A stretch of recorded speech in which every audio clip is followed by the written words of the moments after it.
They shall be born with locks of hair that must never be cut. Heed this warning, for disaster shall befall thee shouldst thou defy it. Once upon a time in an African village, there lived a couple named Amandi and Rafatu. They were known far and wide for their kindness, humility, and unwavering love for each other. However, despite their happiness and the love they shared, there was one sorrow that lingered in their hearts, like a shadow cast by the setting sun. Amandi and Rafatu had been married for 15 long years, yet they had not been blessed with a child of their own. Each passing year seemed to deepen their longing for a little one to fill their home with laughter and joy. Every time a newborn arrived in the village, Rafatu would shower the infant with gifts, her heart heavy with the hope that this act of kindness would somehow bring her the child she yearned for. But as the years went by, and still no child graced their home, Rafatu's heart grew heavy with despair. Whenever she returned from a naming ceremony, she would retreat to her room, locking herself away from the world as tears streamed down her cheeks. In the solitude of her grief, she would pray tirelessly to the gods of the land, begging for their mercy and blessing. "Please, gods of our land," she would whisper through her tears, her voice trembling with emotion. "Even if the child is blind or crippled, I do not mind. I only ask for a child of my own to fill the emptiness in my heart." One day, as Rafatu wept alone in her room, Amandi entered, his heart heavy with concern for his beloved wife. He approached her gently, wrapping his arms around her trembling form as he whispered words of comfort. "Do not despair, my dear Rafatu," he murmured softly, his voice filled with love and reassurance. "Though our path may be difficult, know that I am here by your side, now and always. Together, we will face whatever trials may come, and our love will guide us through the darkest of nights." Rafatu looked up at her husband, her eyes shining with tears, yet filled with gratitude for his unwavering support. In that moment, she realized that though they may not have the child they had longed for, they had something far more precious: each other. And so, Amandi and Rafatu continued to live their lives with kindness and love, their bond growing stronger with each passing day. As Rafatu trudged through the forest on her way to the farm, her heart felt heavier than the basket of produce she carried on her head. Tears flowed freely down her cheeks, mingling with the dust of the path as she cried out to the gods of her land. "Oh, great and mighty gods!" she wailed, her voice echoing among the trees. "Why is my life filled with such woe? Am I cursed, or did some unseen force conspire against me? While others rejoice in the laughter of their children, I am left barren and alone. When, oh when, shall my prayers be answered? Even if only one child graces my arms, even if they be not perfect, I beg of thee, grant me this one boon." Her cries seemed to pierce the stillness of the forest, reaching the ears of the ancient spirits who dwelt among the trees. In response, a gentle voice floated forth from the rustling leaves, carrying with it a promise of hope. "Rafatu, dear daughter of the land," it whispered, its tones soft yet filled with a power that stirred her soul. "Fear not, for your prayers have not fallen upon deaf ears. The gods have heard your pleas, and soon your womb shall be blessed with the gift of life. In but a few short weeks you shalt conceive and bring forth twin sons. One shall rise to greatness, while the other shall tread a different path. And mark this well, they shall be born with locks of hair that must never be cut. Heed this warning, for disaster shall befall thee shouldst thou defy it." "Is this truly happening?" she whispered to herself, her voice barely above a breath. "Could it be that my years of anguish are finally coming to an end?" With trembling hands and a heart filled with both fear and hope, Rafatu hastened home to her beloved husband Amandi, eager to share the divine message she had received.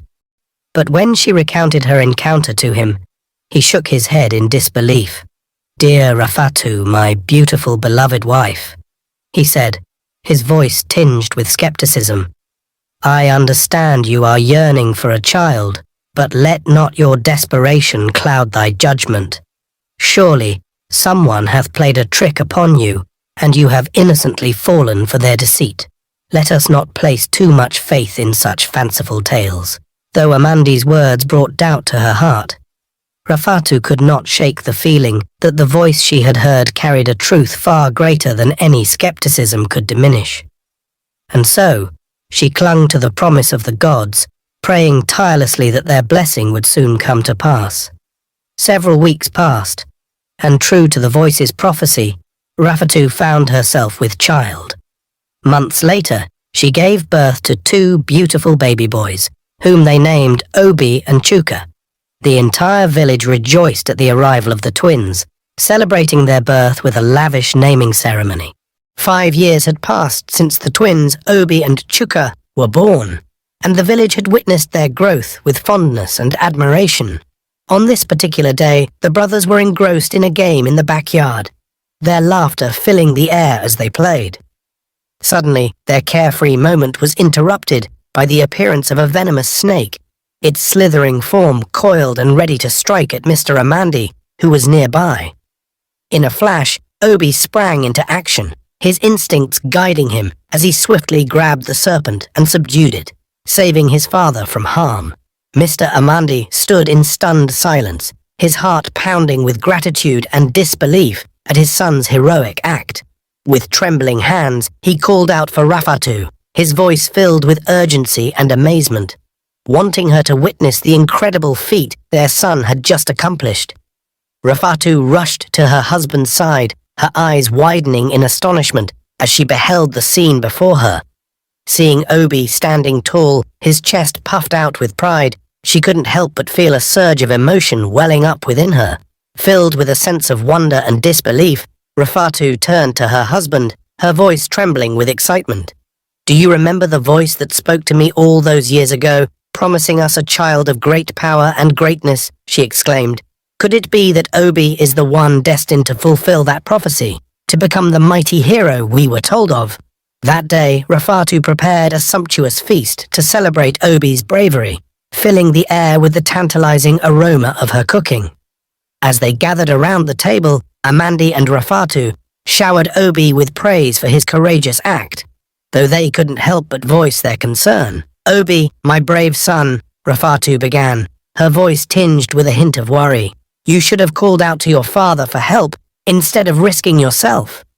But Obi, ever humble yet steadfast in his convictions, responded with a reassuring smile. "Mother, father," he said earnestly, "the danger was too close, and there was no time to waste.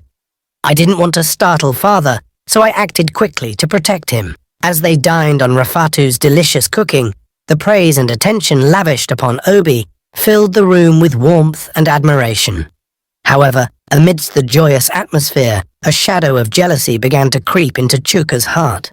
Watching his younger brother being praised and pampered by their parents, Chuka couldn't help but feel a pang of jealousy. Seeing Obi receive all the attention made him feel left out and envious.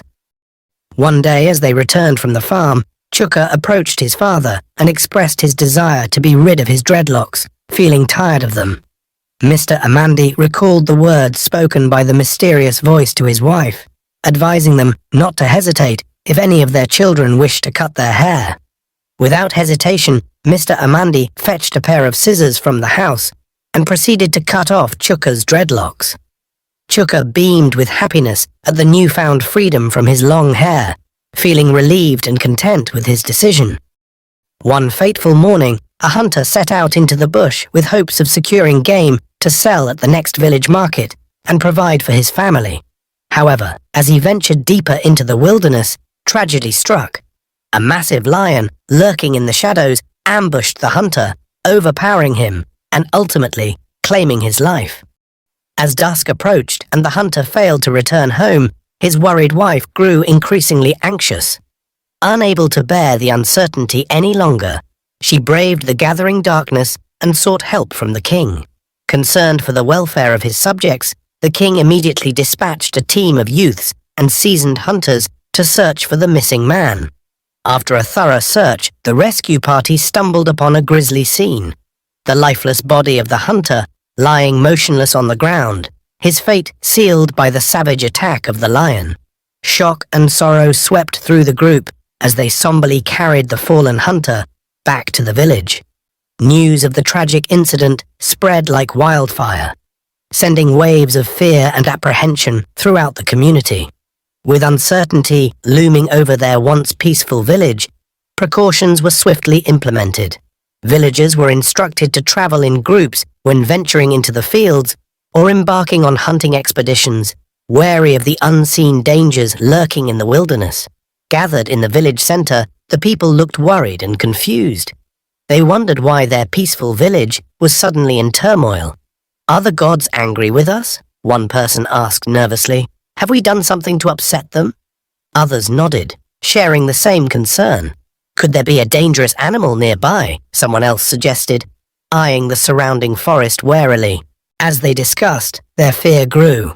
"We need to find out what's happening," exclaimed one person bravely. "Let's work together to solve this and bring back peace to our village."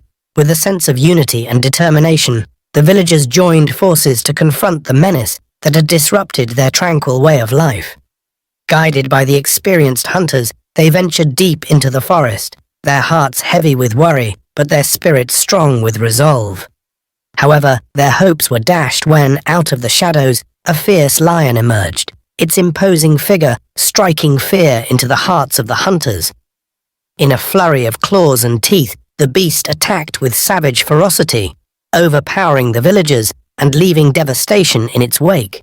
Despite their valiant efforts, the hunters were no match for the sheer strength and aggression of the lion.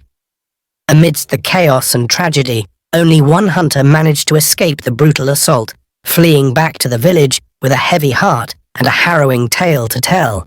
As he relayed the grim news to his fellow villagers, their hearts sank with grief and anguish, realizing the full extent of the danger they faced. Determined not to succumb to fear and despair, the villagers rallied together, their voices raised in a chorus of defiance and desperation. They marched to the king's palace, their eyes filled with determination as they pleaded with him to take action against the relentless threat that loomed over their village. "Enough is enough," they cried out, their voices echoing with sorrow and frustration. "Your Majesty, we cannot continue to endure such loss and suffering at the hands of this monstrous beast. We implore you to intervene and protect us from this grave danger." The king rose to his feet, his voice firm and reassuring as he addressed his distraught villagers. "Fear not, my loyal subjects," he declared, his words echoing with determination. "I vow to find a solution to our troubles and restore peace to our village." But one villager, his patience worn thin by empty promises, spoke up boldly. "Your Majesty," he declared, his tone tinged with frustration, "we're tired of waiting for solutions. We need action, not just words." In a bid to appease the angered villagers, the king made a decisive decree. "Anyone who can defeat the mighty lion and bring it back here will be handsomely rewarded," he proclaimed, his voice ringing out with authority. "I will divide the village in two, and the victor will receive one part as their reward. Furthermore, they will be granted the honor of marrying one of my daughters." As the villagers heard the king's offer, a wave of excitement swept through the crowd. Suddenly, everyone was eager to defeat the mighty lion in hopes of claiming the handsome reward promised by the king. With newfound determination, they set their sights on the daunting task ahead, ready to face the fearsome beast and seize the opportunity for a better future. As Obi and Chuka arrived home, now 20 years old, Obi announced his intention to confront the fearsome lion that plagued their village. Rafatu's eyes widened in shock and concern as she heard her son's bold declaration. "No, my son, you can't go," she exclaimed, her voice filled with worry. "We've only just found happiness with you and your brother. I can't bear the thought of you risking your life in that evil forest." Obi, undeterred by his mother's pleas, responded with determination. "Mother, I'm not doing this for the reward," he reassured her. "I'm doing it for our people, to end their suffering and bring peace back to our village." Just then, Amandi entered the room, his expression mirroring Rafatu's concern. "No, son, we can't allow you to go," he interjected, his voice stern, yet tinged with sadness. "We can't bear the thought of losing you or your brother." Seeing the distress on his parents' faces, Obi relented, realizing the pain his decision was causing them. "I promise, Mother." "Father," he said solemnly, "I won't go against your wishes. I won't risk our family's happiness and safety." With heavy hearts, Rafatu and Amandi embraced their son, grateful for his obedience and relieved that he had chosen to stay by their side. Though the desire to protect their village burned within him, Obi knew that his family's love and well-being must always come first. At midnight, Obi couldn't sleep. He felt restless, like something was calling him. So he woke up his brother Chuka and whispered, "I'm going to the forest to hunt down the lion. Don't tell our parents." Chuka's eyes widened with surprise. "But why, brother? Our parents are old. Please don't go. Do you want them to worry?" With determination, Obi dressed in armor and armed himself with a sword, resembling a warrior on a mission. As he set out into the deep forest, Chuka smiled to himself, harboring secret thoughts. "Yes, let him go and never come back alive," he muttered silently. "I just want him gone so I can have my parents to myself. How I want Obi gone. He is my youngest, yet my parents seek his permission for everything. Even the villagers love him more. The girls are always around him. Let him go, and I will see how he's going to conquer the mighty lion," Chuka said, smiling to himself as he watched Obi disappear into the night. Please tell me, are you enjoying the story? If so, tell me, what lessons have you actually learned? I would really love to hear your comments in the comment section down below. And remember to support this channel. Please subscribe, like the video, comment, just say something. Even a word could literally mean a whole lot. So I want you to tell me, what lessons have you learned from this story? Trust me, these are situations that most people actually gone through. I'm sure some of you that are watching this story have actually gone through this situation. So I want to hear from you. I want to hear how you dealt with the situation that you were faced with. As Obi set out into the forest, the same voice that had spoken to his mother before he was born whispered to him, "My son, do not be afraid, for I am with you. I have been with you even before your mother conceived you. Heed my words, for if thou treadest upon this path, thou shalt encounter great danger." Obi paused, his heart pounding with uncertainty. He knew not whether to trust the voice, but deep within him he felt a stirring of faith, a belief that this voice held wisdom beyond his comprehension. "Take this leaf," the voice continued, "and rub it upon thy face. Then follow the path to thy right. There thou shalt face a fearsome lion, but fear not, for I shall be by thy side. Thou shalt emerge victorious, my son, for I am ever with thee." With trembling hands, Obi reached out and plucked the leaf from the ground. He rubbed it gently against his cheeks, feeling a strange warmth spreading through his veins. As he turned to follow the path indicated by the voice, a surge of determination coursed through him. He knew not what lay ahead, but he trusted in the guiding hand of destiny. The forest seemed to come alive around him as he pressed onward, the rustle of leaves and the chirping of birds forming a symphony of nature's song. At last, Obi reached a clearing bathed in golden sunlight, where a majestic lion stood poised, its mane rippling in the breeze. Its fierce gaze locked with Obi's, and he felt a shiver of fear run down his spine. But then he remembered the words of the voice. "Do not be afraid, for I am with thee." Drawing upon the courage within him, Obi stepped forward to face the lion, his heart pounding. The battle that ensued was fierce and relentless. Obi fought with all his strength, his limbs moving with a grace and agility he never knew he possessed. The lion roared with fury, its claws slashing through the air with deadly precision. Yet, with each blow exchanged, Obi felt the presence of the voice guiding him, lending him strength and resolve. He fought not just for himself, but for his village, for his family, for all those who have lost their lives. And then In a final decisive moment, Obi delivered a powerful blow that sent the lion reeling. With a mighty roar, the beast collapsed to the ground, defeated at last. As Obi stood victorious amidst the echoes of his triumph, he felt a profound sense of gratitude wash over him. As morning dawned, the news of Obi's journey to defeat the dangerous lion spread like wildfire throughout the village. Fear gripped the hearts of the villagers, including Obi's parents, as they anxiously waited at the path leading to the forest, praying for his safe return. To their astonishment and relief, Obi emerged from the forest, walking majestically, his head held high. The villagers erupted into cheers and applause, overjoyed to see their hero return unharmed.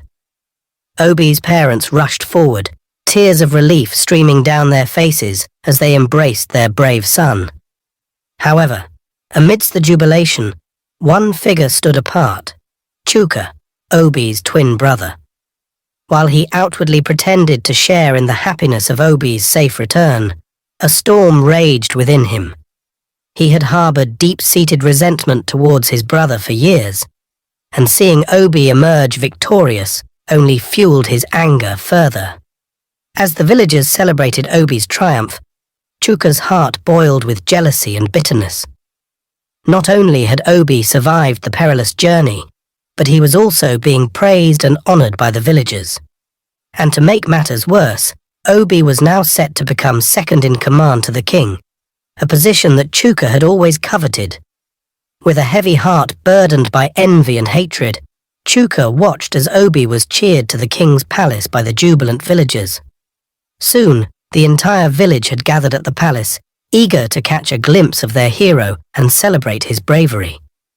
As Obi danced, ate and drank with the villagers at the king's palace, celebrating his victory, he was surrounded by joy and laughter.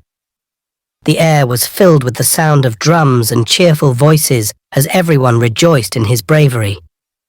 Obi's heart swelled with pride as he looked around at the smiling faces of his friends and neighbors, grateful for their support. Little did he know, amidst the festivities, his twin brother Chuka lurked in the shadows, his heart heavy with envy and resentment.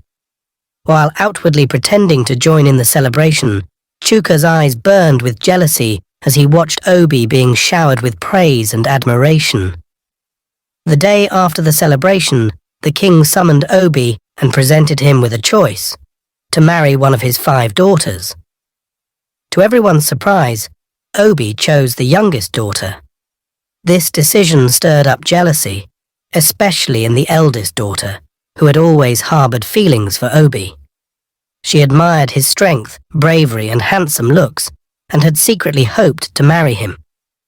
Now, seeing him choose her younger sister filled her heart with envy and resentment. Chuka, who was also present at the king's palace, suddenly stood up and stormed out, his face contorted with anger.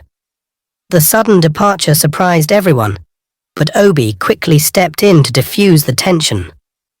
He explained to the puzzled onlookers that Chuka was feeling unwell and had to leave because of a sudden stomachache. The villagers nodded understandingly, accepting Obi's explanation without question.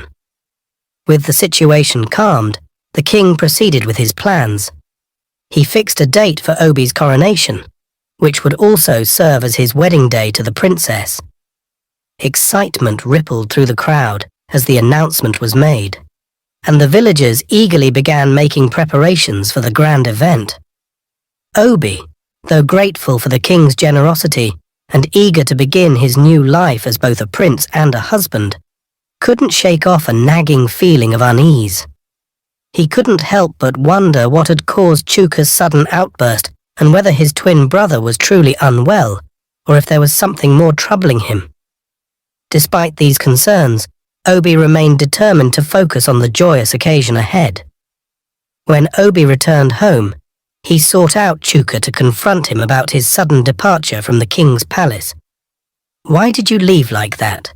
Obi asked, puzzled by his brother's behavior. Chuka's eyes flashed with anger as he replied, "How dare you choose my princess?" Obi was surprised. Your princess? What do you mean? He asked, genuinely confused. Don't you understand? Chuka snapped. I have always loved Princess Chica. I've admired her for so long, praying that one day we would marry. Obi was stunned. But you've never told me about this before, he said, feeling hurt by his brother's secrecy. Must I tell you everything about me? Chuka retorted. Besides, you're my younger brother. You're too small to understand. You have to stay away from Princess Chica, or else... Or else what? Obi demanded, his temper rising. But before he could get an answer, Chuka stormed out angrily, slamming the door behind him. Confused and upset, Obi turned to his parents for guidance. He explained everything that had transpired at the king's palace, including Chuka's unexpected confession. Amandi and Rafatu were just as surprised as Obi. Chuka had never mentioned his feelings for Princess Chica before. Concerned, they decided to talk to Chuka and hear his side of the story. After listening to his explanation, Amandi stood up, facing his sons with a stern expression. My beloved children, there is nothing here, he began. Chuka has never spoken of marrying the princess, so I see no issue. Chuka interjected, his voice filled with determination. Don't say that, father. Even if I haven't spoken of my feelings, it doesn't mean Obi should marry her. I won't allow it. Obi can't always be victorious. He can't shine in everything. Now he's going to be second in command, and of all the other princesses, he chooses mine. I won't let that happen. One of us must step aside, or I'll make sure of it. His words hung heavy in the air, filled with a sense of foreboding. Obi and his parents exchanged worried glances, realizing that the situation was far more complicated than they had initially thought. The following day, Obi was surprised to find Chuka in his room. Chuka expressed his forgiveness and gave his blessing for Obi to marry the princess. Overjoyed, Obi thanked his brother warmly for his understanding. Chuka then suggested they go hunting together to celebrate. Despite feeling tired, Obi agreed, not wanting to disappoint his brother, especially after Chuka's apology. They set out for the bush, intending to hunt and prepare a delicious meal.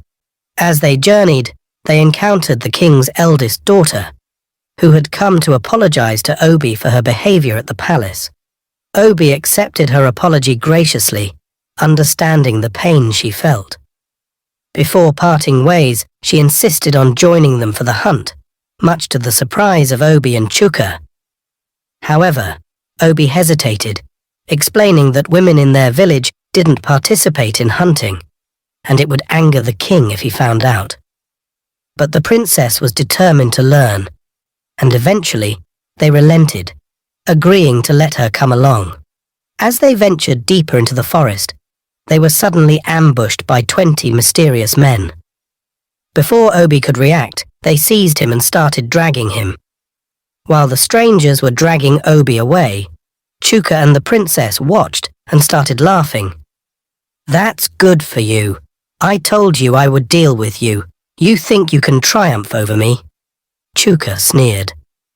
I planned this with the princess. You deserve to be gone and forgotten and never returned. Please, Chuka, don't do this to me. Remember, I am your only brother. Please have mercy on me. Don't let them take me away. Obi pleaded desperately, but Chuka didn't listen. He turned his back and left with the princess without looking back. Though Obi was blessed with powers, the strangers had also came prepared for him. He tried his best to fight back, but he couldn't.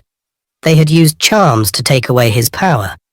So, defeated, Obi gave in, and they took him away. When Chuka arrived home, his parents were already worried because neither he nor Obi were home when they left for hunting. They asked Chuka where his brother was, and he lied, saying that Obi had also left after their parents had gone out, and he hadn't seen him since. Amandi and Rafatu became even more worried when their son has not returned, and it was already dark. They anxiously waited, hoping to catch a glimpse of Obi's familiar figure emerging from the forest. However, as the night wore on and Obi still didn't appear, their concern grew into panic. Soon, everyone in the village was aware that Obi, their hero, was missing. The youth hunters went to the forest in search of him, fearing he had been attacked by an animal. They searched the forest tirelessly throughout the whole week, but Obi was nowhere to be found. The villagers even expanded their search to the neighboring village, hoping to find some clue about Obi's whereabouts, but their efforts were in vain. As the days passed without any sign of Obi, the village was filled with a sense of sorrow and despair. They prayed for his safe return, but with each passing day, their hopes was lost. As the day of the coronation approached, and there was still no sign of Obi, the king grew increasingly concerned. He declared that if Obi did not return within 2 days, Chuka would replace him as the second in command. Furthermore, Chuka would also have the opportunity to marry any of the princesses. When Chuka heard the king's declaration, he couldn't contain his joy. This was what he had longed for all along, the chance to take his brother's place and fulfill his own ambitions. 2 days passed since the king's declaration, and there was still no sign of Obi. Despite consulting the village priest and conducting thorough searches, Obi remained missing. With heavy hearts, the king and villagers accepted the grim reality. The king proceeded to fulfill his decree, appointing Chuka as the second in command. Chuka's chest swelled with pride as he stepped into his new role, eager to wield the power and influence he had long coveted. As for choosing a wife, Chuka wasted no time in selecting his bride. He chose Princess Amaka, the eldest daughter, the same one who had been with him the day Obi was taken away by the strangers. Meanwhile, Obi found himself in a distant kingdom called Udo, sold to King Obinna by the strangers who had abducted him. In Udo, Obi's fate took a dark turn. He was to serve King Obinna for 10 long years before being sold off to another king, destined to repeat the cycle.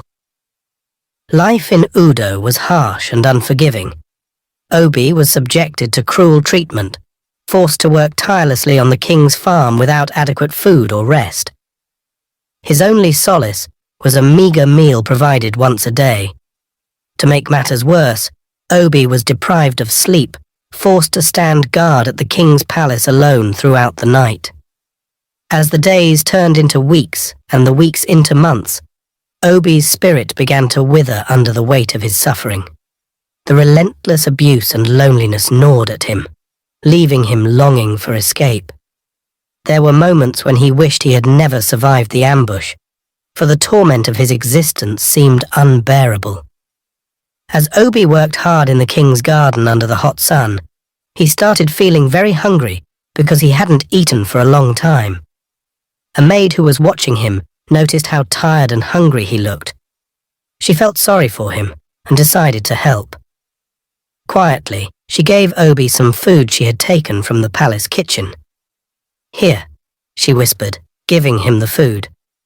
"I see you haven't eaten for a while. You must be really hungry." Obi was very thankful for the food and smiled at the maid. Even though she could get in trouble for giving him food, she couldn't stand seeing him hungry. She hoped her kindness would help him feel better. However, King Obinna caught sight of Obi eating and flew into a rage. Furious that his orders had been disobeyed, he ordered Obi to be immediately locked away in the palace prison.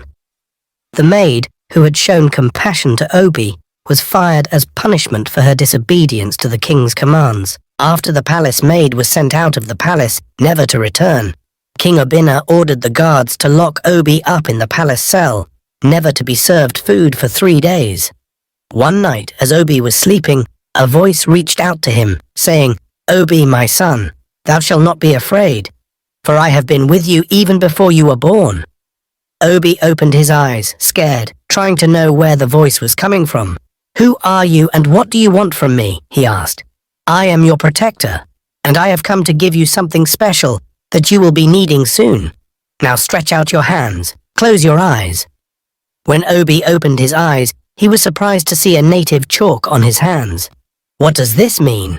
What am I going to do with this?" Obi said. "Do not worry, my son.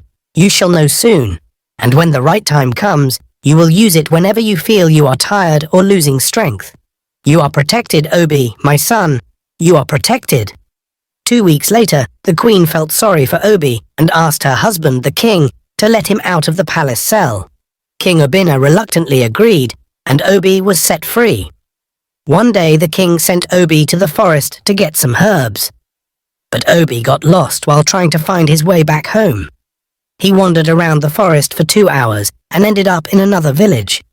This village hated King Obi's kingdom because of land disputes. They didn't want to see anyone from King Obinna's village, and if they did, they'd sacrifice them to their gods. As Obi sat tired in the forest, he heard some men talking and walking towards him. He quickly and quietly climbed a tree. When they arrived at the spot where Obi had hidden in the tree, they gathered beneath it and started talking about their wicked plans to attack King Obinna's village. They spoke in hushed tones, outlining their strategy to invade under the cover of darkness and wreak havoc on the unsuspecting villagers. Obi listened in shock. After they left, Obi quietly came down from the tree.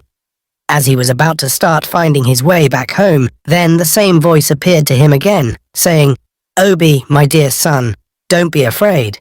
Close your eyes." And when Obi opened his eyes, he was shocked to be back in King Obinna's village. He was so happy and ran to the king's palace to tell him what he heard. He ran as fast as he could, and when Obi finally got to the palace, he hurried inside, his heart pounding fast. He went straight to the king, looking worried. "Your Majesty," he said, his voice shaking, "we're in big trouble."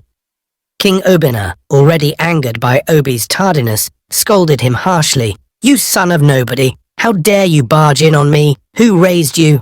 "Please, my king, listen to me. We're in serious trouble," Obi pleaded. But King Obinna cut him off, refusing to hear a word. "I know your tricks. You think I'll buy it? No. Try again." Instantly he ordered his guards to take Obi away and deprived him of food. As the guards moved to obey, the queen intervened. "Don't take him away. Let's hear him speak." "How dare you disobey my orders?" the king thundered. "Leave my presence." "I am so sorry, your majesty," the queen begged, "but please, let's hear from Obi. I think he has something important to tell us. Please, my lord, let's listen to him." After his wife's plea, King Obinna finally agreed to listen to Obi. Obi then recounted everything he had heard in the bush to the king and queen. "I knew it. These people are so ungrateful. After everything we have done for them, they still want to attack us and take our land," King Obinna exclaimed angrily. "It won't happen over my dead body." "But my king, this is not the right time for this. We have to act fast. The enemies will attack in a few days," the queen urged. Realizing the urgency, King Obinna quickly called upon all the warriors in the land and briefed them on Obi's intelligence. Together, they prepared for battle, with the village priest offering blessings and protections. When the rival village attacked, King Obinna's warriors, led by Obi, caught them off guard and fought bravely until victory was theirs. They sang in triumph, on their way home, praising Obi for his strength and leadership. As they returned to the village, the villagers, who had already gathered in the village square, anxiously awaiting their return, erupted into screams of excitement at the sight of their victorious warriors. They cheered loudly, overjoyed that their defenders were safe and had triumphed over their enemies. Soon the king's palace was filled with villagers eager to celebrate the victory.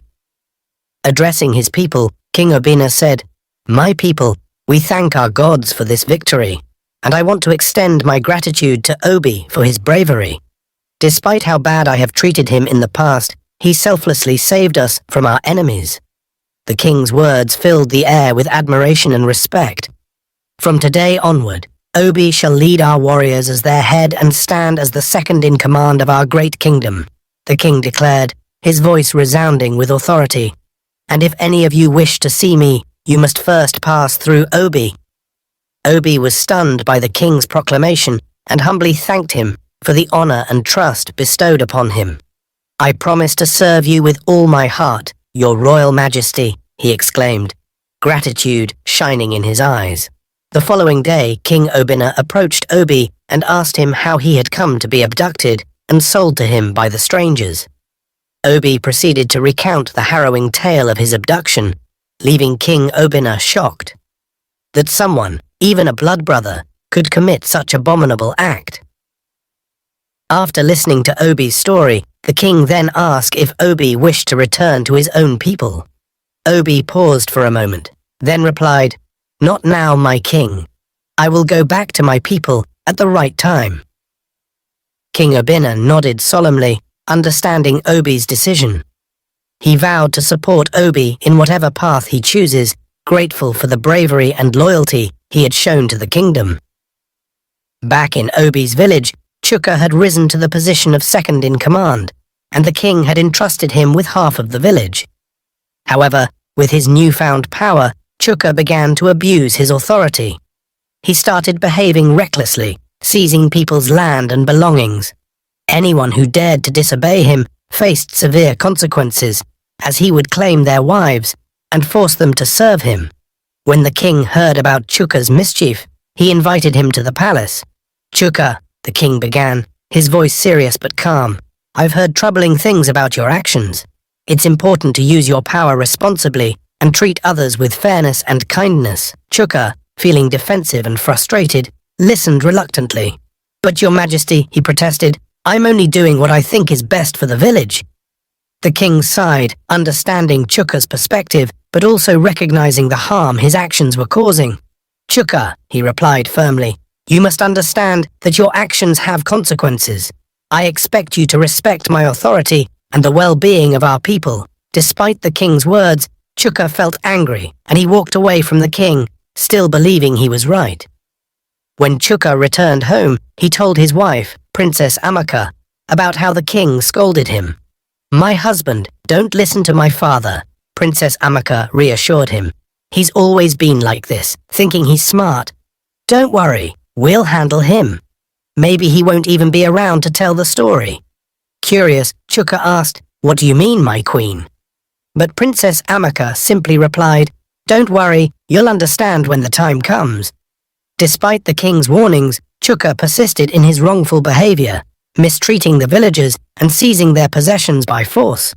His actions finally pushed the king to his breaking point. He instructed his guards to bring Chuka to the palace. When they got to Chuka's house, he resisted going with the guards, but they dragged him to the palace anyway. Once there, the king had already gathered the villagers and made a decree. From now on, the king announced, "Chuka is no longer second in command. He loses everything I gave him." Not content with stripping Chuka of his titles and privileges, the king even considered taking Princess Amaka from him. However, to everyone's surprise, Princess Amaka refused to be separated from her husband. "I will go with my husband, Chuka," she declared firmly. Feeling ashamed and disgraced, Chuka and Princess Amaka left the palace. The villagers laughed at them as they walked away in shame. If you made it to the end of part 2 of this thrilling story, then all I can say is congratulations and thank you. These videos really take a lot of time to make, but you guys' support really keep me going. Comments below and share this video with your friends and family. Also, like and subscribe to the channel so that you'll be the first to be notified when I drop a new video. After the king took away everything from Chuka and Princess Amaka, the villagers couldn't contain their happiness. They cheered and celebrated, grateful that the man who had been causing them trouble was no longer in charge.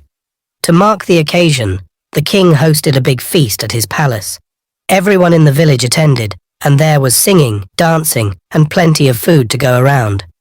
It was a joyful night for all. Meanwhile, Chuka and Princess Amaka had to return to the home of Chuka's parents, Amandi and Rafatu. While Chuka's parents were happy to have them back, things quickly took a turn for the worse. At Chuka's family home, Princess Amaka's behavior was rude and disrespectful. She refused to lend a hand in the kitchen and spoke unkindly to the elderly woman. Even Chuka seemed to have forgotten his manners, neglecting his duties on the family farm. Amandi and Rafatu were deeply hurt by their son and daughter-in-law's disrespectful behavior. Every night, they would retreat to their room, tears streaming down their cheeks as they prayed for guidance and a better future. They longed for their other son, Obi, to return home before they joined their ancestors. Their hearts ached for the love and respect they once knew from their family. One fateful day, after Amandi and Rafatu had left for the farm, Princess Amaka went to the kitchen to get food. When she opened the pot, she wasn't happy with the food inside. Fuming with anger, she stormed out of the kitchen and went straight to Chuka. "I can't take this anymore. What's all this? Your mother can't even prepare a decent meal," Princess Amaka exclaimed furiously. "What do you mean by that, Amaka? I'm tired of your bad attitude. You complain about everything. You don't cook, you don't clean, and whenever my mother cooks, you insult her," Chuka retorted angrily. "Or is it because I've been keeping quiet all this while? I've had enough of you, Amaka. Your constant nagging is making me regret ever marrying you." "Are you serious right now?" Princess Amaka asked. "Do you expect me to eat this poor man's food in this godforsaken house? Never. I can't continue like this. I even regret marrying you, Chuka. You're a bad influence on me. We don't eat this kind of food in the palace. This isn't your father's house, Amaka. Enough of your nonsense. You're supposed to be focused on giving me children, but no, you're only interested in food. What kind of woman are you?" Chuka yelled before slamming the door on Princess Amaka. After a few moments passed, Princess Amaka approached Chuka with a contrite heart. "Chuka, I'm truly sorry for my outburst earlier. I don't know what came over me. I was hungry and let my emotions get the best of me," she confessed, her voice filled with genuine remorse. Chuka, softened by her apology, responded with understanding. "It's all right, Amaka. I forgive you. I also regret the harsh words I said in the heat of the moment." Relieved by Chuka's forgiveness, Princess Amaka then suggested a new idea, her eyes bright with excitement. "Chuka, you know what?" Princess Amaka said, her eyes sparkling with a mischievous idea. "I've been thinking about something. What if I pretend to say sorry to my dad? I'll tell him we're not together anymore, and that might make him forgive me. Then, when he's feeling kind, I'll suggest to him that he should find another wife." Chuka looked at her with curiosity, intrigued by the proposal. "But we both know that your father has been resistant to the idea of remarriage ever since your mother's death. How do you plan to convince him?" he inquired. With a confident smile, Princess Amaka replied, "Trust me, my dear husband. I have a plan. I'll find the perfect woman for him, someone kind, beautiful, and understanding, and I'll make sure he sees how happy she could make him." She felt excited about the possibilities, imagining how she could orchestrate everything to her advantage. Few days after their evil plans, Princess Amaka decided to go to the palace to apologize to her father. When she reached the palace gate, the palace guards came out and stood in front of her. "Stop right there, Princess," one of the guards commanded, crossing his arms sternly. "No one can enter without permission from the king." Princess Amaka's heart sank with disappointment. She pleaded with the guards. "Please, I must see my father. It's urgent." Just then, the king, hearing the commotion, emerged from the palace. "Let her through," he commanded with a gentle smile. With a grateful nod, Princess Amaka hurried to her father's side. Falling to her knees, tears welled in her eyes as she poured out her heart. "Father, I've made a terrible mistake," she sobbed. "Please forgive me. I left my husband because he's cruel and deceitful. I can't marry him anymore." The king's heart softened as he listened to his daughter's plight. With a tender sigh, he embraced her and said, "My dear Amaka, you may stay with me, but on one condition. You must never return to Chuka."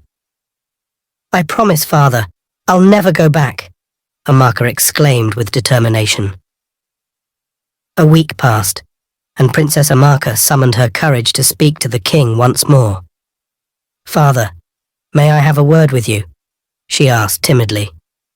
The king nodded, and Amaka proceeded to share her plans of finding him a wife. But father, you shouldn't be alone, she insisted. The king shook his head sadly. I made a vow to your mother on her deathbed that I would never marry again, he explained. Until I join her in the afterlife, I must remain faithful to her memory. But father... Amaka began to protest, only to be cut off by the king's stern gaze. No more arguments, Amaka, he said firmly. I have made up my mind. I wish to be left in peace. Disappointed but respectful of her father's wishes, Princess Amaka nodded silently and walked away, her heart heavy with unresolved emotions. Once inside, Princess Amaka began to ponder another plan. This time, she resolved to seek the help of a native doctor. She believed that with the charm the doctor would give her, she could influence her father, the king, in her favor. She purposely sought out a man who harbored a deep grudge against the king. She believed that approaching this particular man would increase the chances of her plan succeeding. When Princess Amaka reached the native doctor's shrine, she poured out her heart, explaining the reasons for her visit. I know your father is a very wicked man, the native doctor remarked. Do you know why I dislike him so much? Have you ever asked him why his once best friend is now his enemy? No, sir, I don't know. Father has never told us, Princess Amaka replied, and she became even more curious as she listened to the native doctor's words. Why would he tell you? The native doctor sneered. Somebody that stole my girlfriend, your mother, from me. That's why your father is so wicked. I will do anything to make sure he is no more, he declared angrily. With determination, the native doctor handed Princess Amaka a mysterious substance. He instructed her to secretly put it inside the king's food when she returned home. When Princess Amaka got home, she quietly approached the food the palace maid had set on the dining table for the king. With stealthy movements, she opened it and poured everything inside. To her surprise, the king ate the food, and nothing happened to him. This made Princess Amaka hate her father even more. What kind of a man is this?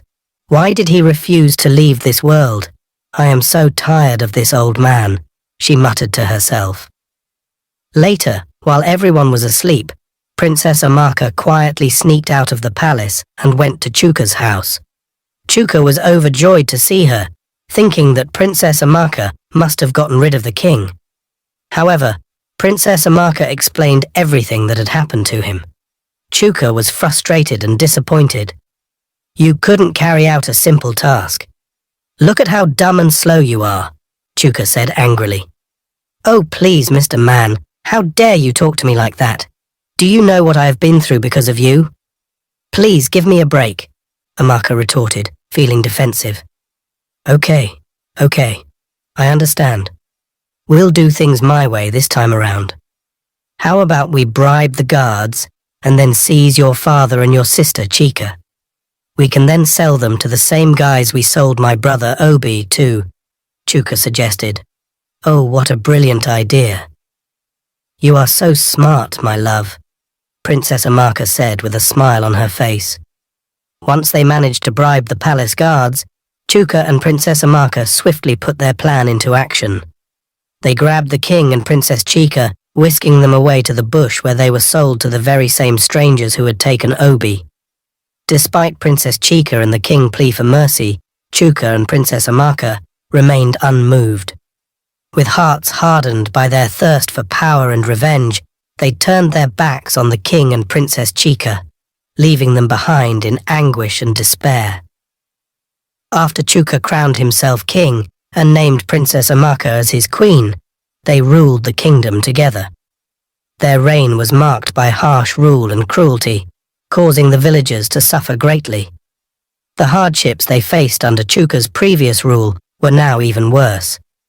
Every day, the villagers endured endless toil and misery, struggling to survive under the oppressive regime. They longed for the days when life was peaceful and their rights were respected. In their desperation, the villagers turned to prayer, hoping for divine intervention to end their suffering. Some elders of the village bravely went to the palace to plead for mercy. They begged Chuka to consider the plight of the people and show compassion. However, their pleas fell on deaf ears as Chuka callously dismissed them, threatening dire consequences if they dared to return. Feeling helpless and afraid, the villagers wondered if their prayers would ever be answered. They yearned for a day when they could live free from fear and oppression, dreaming of a brighter future where justice would prevail. Back in Obi's new village, the king and Princess Chika were brought to King Abina's palace. The strangers who had taken them there asked if King Abina would buy them as slaves. But King Abina refused. Instead, he suggested that they go to Obi's new palace and ask him. Since Obi had just arrived, maybe he would like to have some people to help him out. So, the strangers went to Obi's palace. When they arrived, Obi was shocked to see Princess Chika and her father, the king. He couldn't believe his eyes. With tears streaming down their faces, Obi rushed to them and hugged them tightly, feeling overjoyed to see them safe. Immediately, Obi ordered his guards to arrest the strangers. He did this to stop them from abducting other people and selling them off like they were goods. Obi couldn't bear the thought of anyone else suffering like Princess Chika and her father had. After taking a refreshing bath, Obi invited them inside his palace. They sat down together, and Obi's chef prepared a delicious meal for them. With excitement, they ate and enjoyed the food. After the meal, Obi asked the king how they had been abducted and brought to the palace. Princess Chika then recounted the whole story to Obi, with tears in her eyes. She begged Obi to return home with them, pleading for his help to rescue her 3 sisters, who were now slaves to Chuka. She also implored him to save their people from Chuka's terror. But Obi shook his head sadly. "My beautiful princess, I cannot go back now," he said gently. "I have just taken on the role of second in command here. These people need my attention.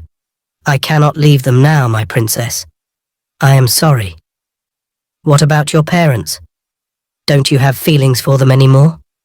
They think about you every day," Princess Chika said, her eyes filled with worry and sadness. Obi sat in silence for a few moments, contemplating Princess Chika's words. Memories of his parents flooded his mind, and he felt a pang of guilt for leaving them behind. "There is a time for everything, my princess," he finally spoke, his voice soft but resolute. Princess Chika nodded, understanding the weight of Obi's responsibilities in his new role. She knew that he couldn't abandon his duties to the people who now relied on him. Yet, her heart ached at the thought of her sisters suffering under Chuka's tyranny, and she longed for Obi's help in rescuing them. Obi reached out and gently took Princess Chika's hand. "I promise you, my princess, I will find a way to help your sisters and our people," he assured her, determination shining in his eyes. "But for now, I must focus on my responsibilities here. Trust me, Chika, I will not forget them, nor will I rest until they are safe." Princess Chika smiled weakly, grateful for Obi's reassurance. She knew that despite the distance separating them, their bond remained strong, and she had faith that Obi would do everything in his power to fulfill his promise. Back in Chuka's village, Amandi and Rafatu felt a deep sense of concern for their son's actions. They decided to go to the palace, hoping to plead with Chuka to stop mistreating the villagers. As they approached the palace gates, their hearts heavy with worry, they hoped that their words would reach their son's heart. However, when they arrived at the palace, Chuka met them with cold indifference. "What do you want?" he snapped, his tone harsh and unforgiving. "If you have nothing important to say, then leave." With trembling voices, they begged Chuka to slow down on how he treated people and to stop taking their properties. "Please, Son, have mercy on the villagers," Amandi pleaded, his eyes filled with sorrow. "They are suffering because of your actions. Remember the values we taught you." After Chuka listened to his parents, he stood up, his face twisted with anger. "Is this what you both came here to say?" he exclaimed, his voice full of disbelief. "What insolence! How dare you? Or is it because you are my parents you think you can speak to me like this?"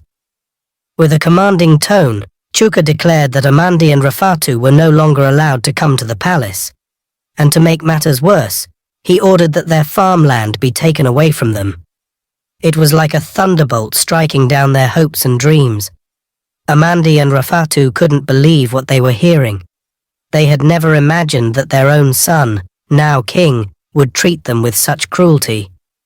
They knew that their pleas for compassion had fallen on deaf ears. With heavy hearts, they made their way back home, their hopes for change dashed by Chuka's unwillingness to listen. Few weeks after their food at home ran out, Amandi and Rafatu decided to go to their farm so they could get something to eat. As they were gathering produce, Chuka's guards suddenly appeared and grabbed them. With force, they were dragged to the palace. When they arrived at the palace, Chuka commanded the guards to lock them up. "Never give them food or water for 3 days," he ordered angrily. Amandi and Rafatu couldn't believe what was happening. They pleaded for mercy, but Chuka's heart was as cold as stone. Locked away in the palace dungeon, Amandi and Rafatu felt helpless and afraid. They wondered how they would survive without food or water for 3 long days. It was a cruel punishment for simply trying to feed themselves. Back in Obi's village, after a long day of settling disputes among the villagers, Obi decided to take a nap. As he drifted off to sleep, the same mysterious voice from before returned to him. "Obi, my son, why are you so stubborn?" it asked. "I've told you many times to go back to your people, but you refuse. Get up, Obi. Your parents need you now. They've been locked up in the palace cell without food or water. Go now, Obi, go, or it will be too late." Obi hesitated, voicing his concern. "But, wise one," he replied, "I heard that Chuka now has the most powerful warriors, even stronger than King Obina's own." "Obi, my son," the voice boomed louder, "I have given you the most powerful strength ever. Only you can defeat them all. But remember, on one condition, do not cut your hair, Obi. I repeat, do not cut your hair, or disaster will strike." "How do we get there on time, my lord?"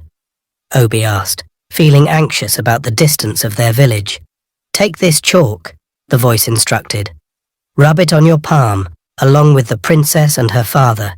You will find yourselves in your village, and when you arrive, seek out the golden staff, take it, and victory shall be yours." When Obi woke up, he followed the voice's instructions. Alongside the king and Princess Chika, they found themselves in their own village. Quietly, they hid until midnight. Then Obi struck, defeating all of Chuka's warriors single-handedly. The 3 princesses and Obi's parents were rescued, while Chuka and Princess Amaka were sent to prison to be locked up forever. The villagers rejoiced to see their king, Obi, and Princess Chika alive and victorious. Amandi and Rafatu thanked the gods for keeping their son safe, grateful to see him again before they joined their ancestors. It was a day of celebration and triumph for the village, as justice prevailed and peace was restored at last. After the villagers celebrated their liberation and freedom from Chuka's reign, the king made a surprising announcement. He declared Obi as the new king. The crowd erupted in surprise and excitement, wondering why the king had chosen Obi while he was still alive. Addressing the curious crowd, the king explained his decision. "I know you people are curious and want to know the reasons I made Obi king while I am still alive," he began. "You see, I am not getting any younger, and I don't want to stress myself anymore. You all know I don't have a male child who would succeed me when I am gone. So, from today onwards, the king continued, I hereby declare Obi as the king of this great kingdom. The crowd erupted in ecstatic cheers, thrilled by the unexpected turn of events. Obi, humbled by the honor bestowed upon him, stood tall as the new king, ready to lead his people into a brighter future. Back in Udo village, King Obina was furious when he heard that Obi had returned to his own village without informing him. How dare he leave without my permission? The king roared. And why didn't he take my daughter Princess Adaku with him? As the king fumed, one of the guards spoke up. My king, I heard that Obi is already married to the daughter of their king. The same lady that was brought to you alongside her father the other day by the strangers. What nonsense, King Obina exclaimed. So, Obi had a wife before he was abducted and brought to this village. How come he never mentioned this to me? That little boy thinks he's smart. Determined to have his way, King Obina sent word to Obi, reminding him of the promise he had made to marry Princess Adaku. He gave Obi 2 weeks to make a decision, threatening to attack Obi's village if he refused. When Obi received the message, he was filled with anger. How could King Obina try to force me to marry his daughter? Obi seated. She has been rejected by so many suitors because of her body size. Now he wants to force her on me. Never. That won't happen. Not after everything I did for them. Obi's face flushed with frustration as he vowed to stand his ground against King Obina's unreasonable demands.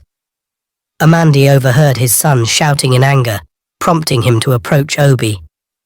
My dear king, what troubles you? He inquired gently.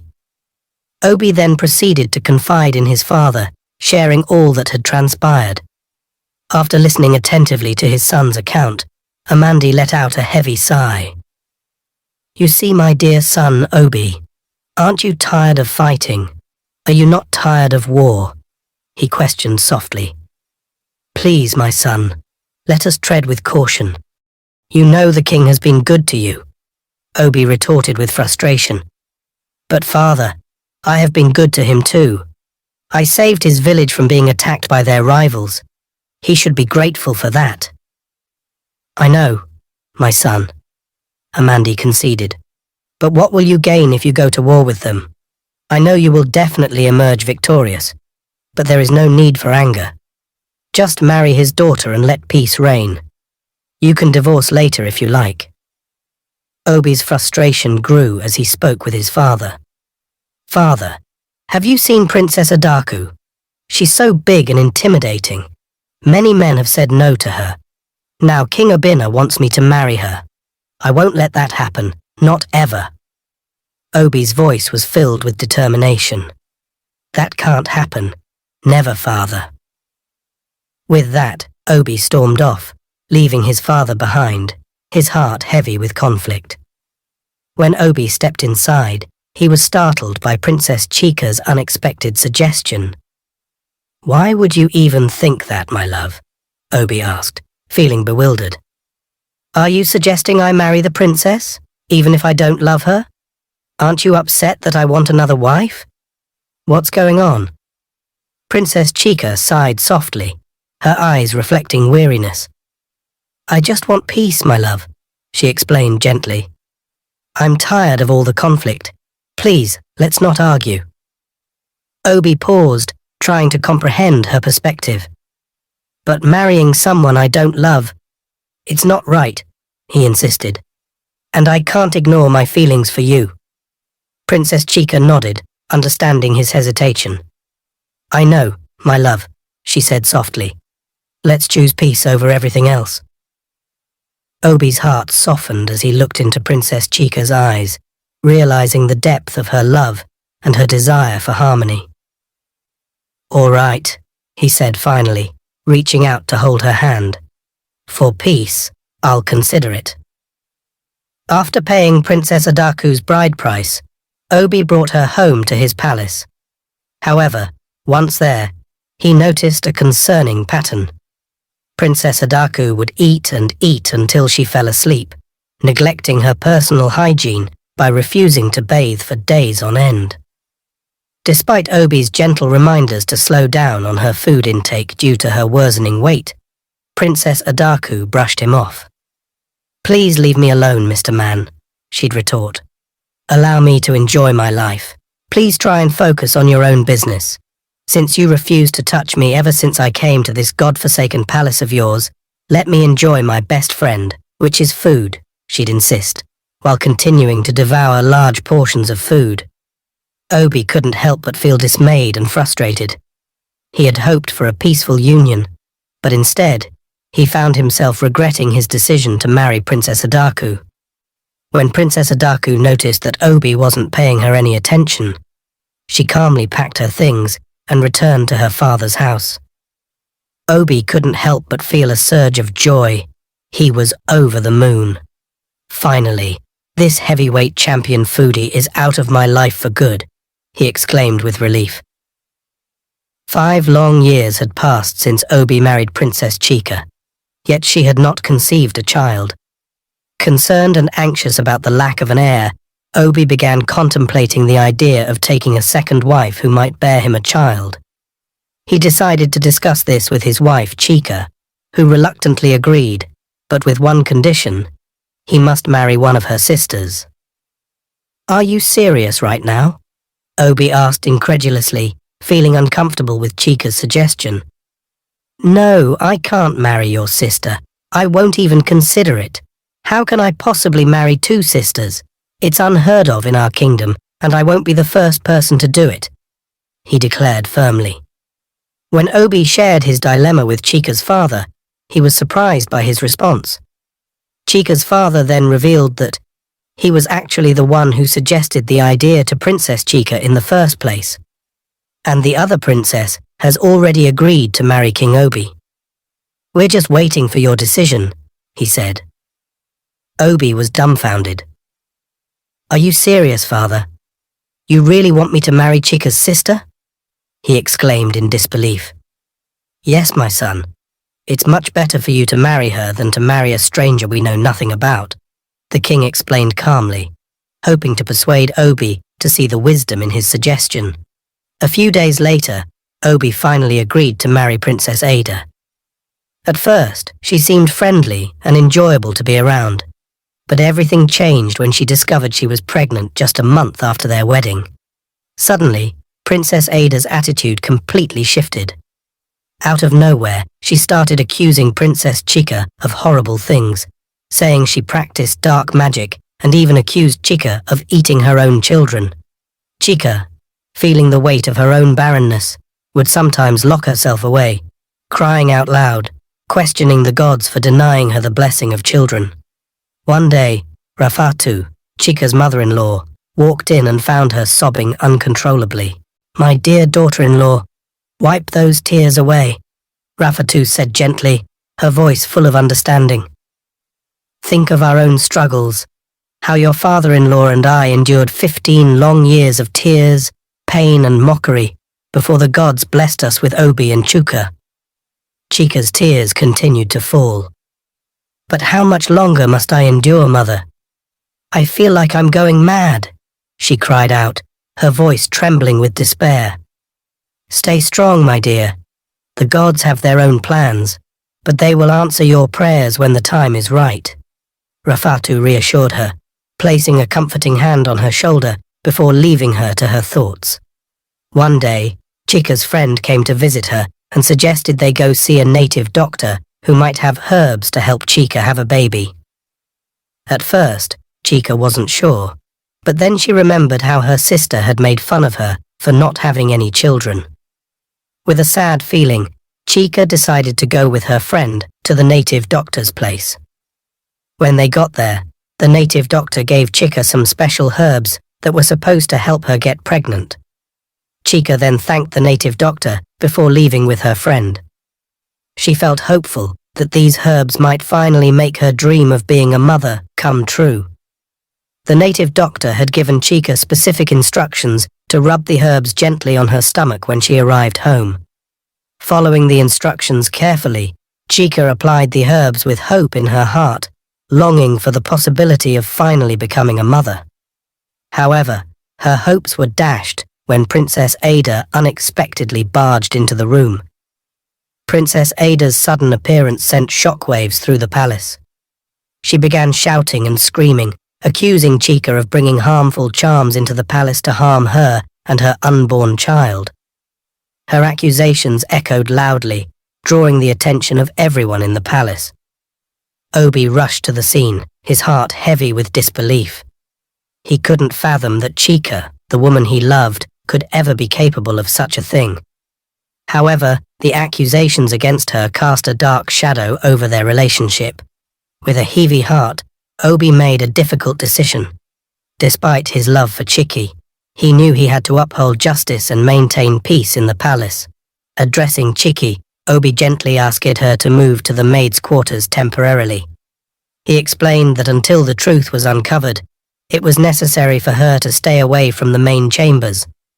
Though torn between his love for Chica and the accusations against her, Obi knew he had to take decisive action to protect the integrity of the palace and its inhabitants. A few months later, Ada gave birth to a healthy baby boy, filling Obi with immense joy. They celebrated with a grand ceremony, inviting all the villagers to join in the festivities. Amidst the feasting and dancing, Ada's pride soared. She took every opportunity to taunt Chica, boasting about giving birth to the king's son and rightful heir to the throne. With every jab, Ada's words pierced Chica's heart like sharp arrows. "Your mother couldn't give your father a son, and neither can you." Ada jeered, her voice filled with malice. Chica, struggling to hold back her tears, held on to her faith, whispering to herself, "God won't abandon me. He'll answer my prayers in his time." But Ada's cruel words pushed Chica to her limit. "How dare you insult me like that?" Chica shot back, her voice trembling with anger. "I even regret ever begging Obi to marry you as his second wife." As tensions escalated, Chica decided to remove herself from the toxic situation. However, when she turned to Obi for support, he brushed her off, consumed with attending to his newborn son and heir. Feeling abandoned and betrayed, Chica left, her heart heavy with disappointment, realizing that the man she thought was her loving husband had turned his back on her. 6 months later, Princess Ada found herself expecting another child, much to Obi's delight.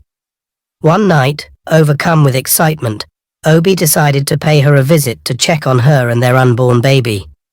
However, as he approached her chambers, he overheard a heated argument between Ada and one of the palace guards. In disbelief, Obi listened as the guard accused Ada of bearing his child and threatened to reveal their secret to the king. "I can't stand by and watch another man raise my child," the guard exclaimed, his voice filled with frustration. "You must come with me, or I'll expose everything to the king." Ada, desperate to keep the truth hidden, pleaded with the guard, reminding him of the consequences if their affair were to be discovered. "I pay you monthly, don't I?" she implored, her voice tinged with panic. "You know the king would punish us severely if he found out."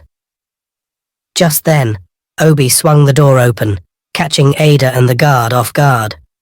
Shocked and dismayed by what he had just witnessed, Obi silently turned away, his heart heavy with anger, disappointment, and disbelief. How could Ada betray him and their marriage by allowing herself to become involved with a palace guard? The revelation left Obi feeling betrayed and shattered, unsure of what to do next. This story is about to get even more interesting. Therefore, I really need to know that you are enjoying the story. So, say something in the comment section. Or you can comment whatever it is that you like. I really want to see that you guys are enjoying the story for me to be motivated to post the next story. So please, first of all, subscribe. Secondly, please make sure to like the video. And thirdly, please write a comment, write anything. So first of all, tell me how interesting the story is and what you've actually learned. Obi retreated to his room, his heart heavy with betrayal and disbelief. He couldn't fathom that Ada, his wife, had been carrying on an affair right under his nose with a palace guard, no less. Unbelievable! I can't believe I may not be the real father of the child I thought was mine, he muttered to himself in anguish. Am I impotent? Can I even father a child? Obi's mind raced with doubts and regrets. What have I done? I've ruined my marriage, he lamented, tears streaming down his face. As he wept bitterly, Ada and the palace guard entered the room, begging for forgiveness, claiming that their actions were influenced by evil forces. Obi's anger flared at the sight of them. How dare you enter my presence, he exclaimed, his voice laced with fury. You've committed an abomination, and you shall face the consequences. With a stern command, Obi ordered the guards to escort them out of the palace, banning them from ever returning. Despite the chaos, Obi made a decision to show compassion to Ada's son, refusing to let the child suffer for his parents' mistakes. Even if I'm not your biological father, I will still care for you, he declared, his voice filled with resolve. Princess Chica, having heard the commotion, entered the room, her heart heavy with sorrow. Seeing Obi's anguish, she approached him with empathy. It's okay, my love, she reassured him, enveloping him in a comforting embrace. We were all misled by circumstances beyond our control. I forgive you. It was my father and I who forced you into this situation.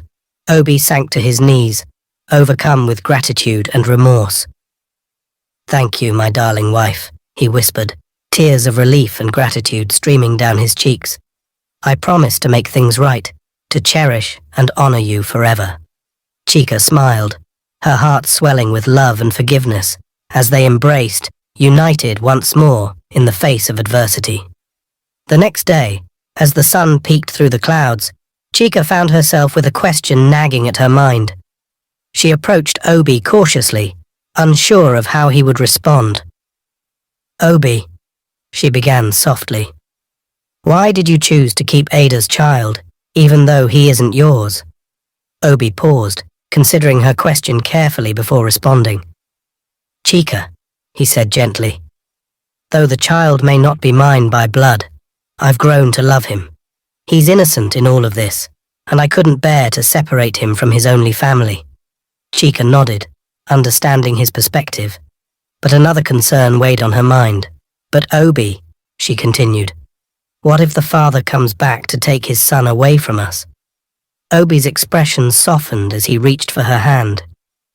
Don't worry, Chica, he reassured her. He won't try that. I'll make sure the child is safe and loved, just like any father would. Chica smiled gratefully, comforted by Obi's words. Thank you, Obi, she said, feeling reassured by his unwavering commitment. Several months had passed since Ada and the guard left the palace. Then, with a hopeful tone, Chica approached King Obi, her eyes filled with determination. My dear husband, please, I want to ask you something. Please don't say no, she began, her voice gentle yet firm. You know I would do anything for you, my love, Obi said. Please, I beg of you. Let's forgive and forget what your brother Chuka and my sister Princess Amaka did to you. Please release them from prison. They've spent years there now. Please forgive them, my darling husband. Obi's expression darkened as he listened, his anger rising at the mention of his brother's name. No, my wife, that's not possible, he retorted, his voice laced with fury. Do you know how many times my parents have begged me to forgive them, even your father? But I refused. Have you forgotten how Chuka tried to kill me several times? No, sweetheart, it won't happen. Not now, not ever. Princess Chica nodded, understanding the depth of Obi's pain, yet she couldn't shake the desire for reconciliation. I understand everything, my love. I, too, have suffered from his wickedness. I remember everything, she said softly, her hand gently massaging her husband's shoulder. But please, let bygones be bygones. Let's forgive and forget. Obi sighed heavily, the weight of his decision evident in his troubled gaze. "It's going to be hard, my dear wife. I will have to think about it," he admitted, his voice tinged with uncertainty. As the days passed, Chika's plea weighed heavily on Obi's mind. He found himself torn between his deep-seated anger and his wife's heartfelt request. Finally, one evening, as they sat together in the quiet of their chambers, Obi turned to Chika with a softened expression. "My dear wife," he began, his voice gentler now, "I've thought long and hard about your request. While I cannot erase the pain of the past, I understand your desire for peace." Chika's eyes brightened with hope as she listened intently to her husband's words. "Perhaps it is time to let go of the bitterness that has consumed us," Obi continued, his tone reflective. "If releasing Chuka and Princess Amaka from prison will bring healing to our hearts and unity to our kingdom, then I am willing to consider it." Chika's heart swelled with gratitude as she embraced Obi tightly. "Oh, my dear husband, thank you," she exclaimed, tears of joy glistening in her eyes. "This is truly a moment of reconciliation and renewal for us." Obi nodded, a sense of peace settling over him. "Yes, my love. Let us embark on this journey of forgiveness together, hand in hand." As the news of Obi's decision to release Chuka and Princess Amaka from prison spread throughout the village, the reactions were varied. Some villagers were hopeful for reconciliation, while others held on to deep anger towards the duo for their past actions. In the market and around the village wells, people murmured with discontent. "Why forgive them after what they did?" one villager grumbled, echoing the feelings of many. "They caused us so much trouble." The memories of Chuka's harsh rule and Princess Amaka's arrogant behavior still haunted the villagers. They remembered the heavy taxes, the hard labor, and the unfair rules that made life difficult. "I won't accept it," declared an older woman, her voice full of anger. "They deserve punishment for what they did to us." When Chuka and Princess Amaka were finally released from prison, escorted by guards, the villagers reacted with cold stares and silence. They were not quick to forgive or forget the past wrongs. Despite Obi's decision to forgive, many villagers remained skeptical and hesitant. Chuka and Princess Amaka, upon their release, approached King Obi, begging for forgiveness, which he graciously granted. They also pleaded with the villagers to forgive them, but not everyone was willing. Some villagers were still angry and refused to let go of their resentment. As a kind gesture, King Obi gave Chuka one of his houses and some land to farm on before they left the palace. The villagers had mixed feelings. Some were still angry, while others wanted peace. But King Obi hoped that forgiving Chuka and giving them a fresh start would help heal the kingdom. One fateful day, as Obi was strolling through the village with his palace guards, a girl suddenly emerged from nowhere. She fell to her knees in front of Obi, tears streaming down her face, begging for help. "Please, Your Majesty, you have to help me," she pleaded. "Some men are after me, and they've killed my family." Obi's heart raced with compassion as he looked into the girl's frightened eyes. Without hesitation, he motioned for his guards to protect her and led her to one of his houses in the village, where she would be safe. Along the way, Obi reassured her, "Don't worry, you're safe now. No harm will come to you under my watch." Once they reached the safety of his home, Obi made sure the girl was comfortable before he set out to investigate the situation further. He called for his trusted advisors and sent word to the village elders to gather information about the men who were after her. Later that evening, Obi returned home to find his wife, Princess Chika, waiting anxiously for him. "My dear husband, what happened?" she asked, concern evident in her voice. Obi recounted the events of the day, explaining how he had come across the girl and decided to help her. Princess Chika listened intently, but as Obi finished his tale, she cautioned him, "Be careful, my love. Not everyone who appears in need is worthy of our trust. We must exercise caution when extending our help, lest we fall victim to deceit. Obi nodded solemnly, understanding the wisdom in his wife's words. "You're right, my dear. I'll be more cautious in the future," he promised. The next day, Princess Chica decided to tag along with Obi to see the girl he had helped. When they arrived at the girl's house, Chica felt uneasy. She didn't like the way the girl looked at her. On their way back home, Chica expressed her discomfort to Obi. "I don't trust that girl," she confided. "Something feels off about her." "Don't worry, my beautiful queen," Obi reassured her. "You don't know what she's been through. Maybe she was just surprised to see a queen like you visiting her. She's been through a lot. Let's give her some time." Chica sighed, still unconvinced. "I know you're trying to help, my dear husband, but this girl gives me a bad feeling. We need to be careful." Obi listened to his wife's concerns. "I understand, my dear wife. But remember, you've always taught me about love and kindness. Maybe this girl just needs our help." Chica nodded, understanding Obi's perspective. "You're right, my dear husband, but please, watch your back. We have enemies lurking." "I promise to be cautious, my dear wife," Obi promised, smiling at her warmly. "I know you care about me and don't want anything bad to happen to me, my beautiful queen." A few weeks had gone by since Obi helped the mysterious girl from the village. He felt worried about her and wanted to make sure she was okay. So, one day, he decided to visit her at her house all by himself. He walked through the village streets, determined to see her and find out how she was doing.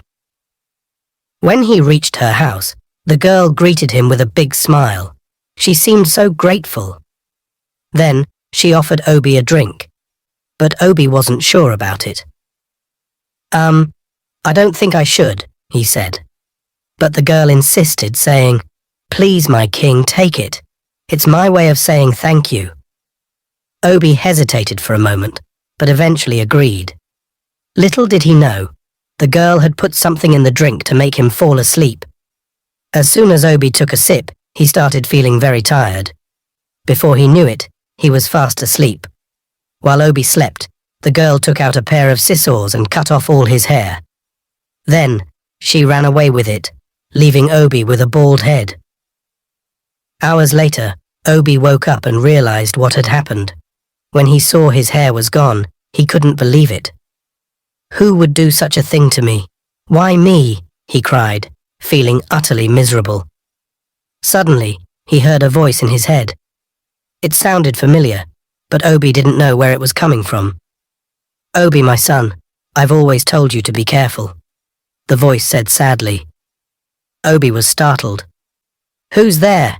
he exclaimed, looking around, but he couldn't see anyone. "Go away, I don't need your help," he shouted angrily. The voice sighed. "It's okay, Obi, I'll leave you alone. Goodbye, my son. I wish you good luck," it said before disappearing. Obi was left feeling confused and upset. He didn't know what to do next.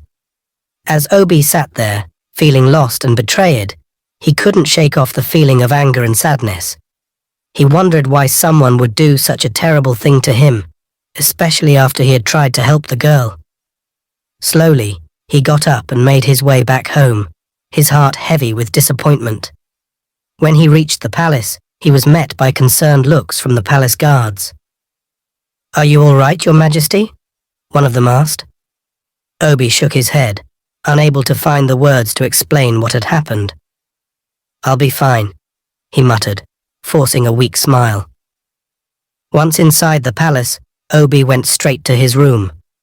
He looked at himself in the mirror and sighed. Without his hair, he felt exposed and vulnerable, like a part of him was missing. Just then, Princess Chica walked in. When she saw Obi's bald head, her eyes widened in shock. "What happened?" she exclaimed, rushing over to him. Obi explained everything that had happened with the strange village girl and how she had betrayed his trust. "I can't believe she would do something like that," Chica exclaimed, her voice filled with disbelief. "You see, my king, I told you about this strange girl. Something was not right with her, but you didn't listen. Now see how the enemies have gotten you," Chica exclaimed, her voice tinged with frustration. "You know, without this hair, you are powerless, and the enemies can easily capture you. I warned you, Obi. I did." Obi's heart sank as he realized the gravity of the situation. He had ignored Chica's warnings, and now he was paying the price. "I'm sorry, Chica," he said, his voice filled with regret. "I should have listened to you." Chica's expression softened, and she reached out to touch Obi's shoulder. "It's okay, my love," she said gently. "We'll find a way to fix this, together." With Chica's unwavering support, Obi felt a glimmer of hope. As news of Obi losing his hair to a stranger spread like wildfire through the village, whispers and rumors filled the air. "Oh wow, so that hair was what was giving him power," one villager exclaimed in disbelief. "I never knew someone could have such powers with dreadlocks." "Exactly. There's something fishy about King Obi," another villager chimed in.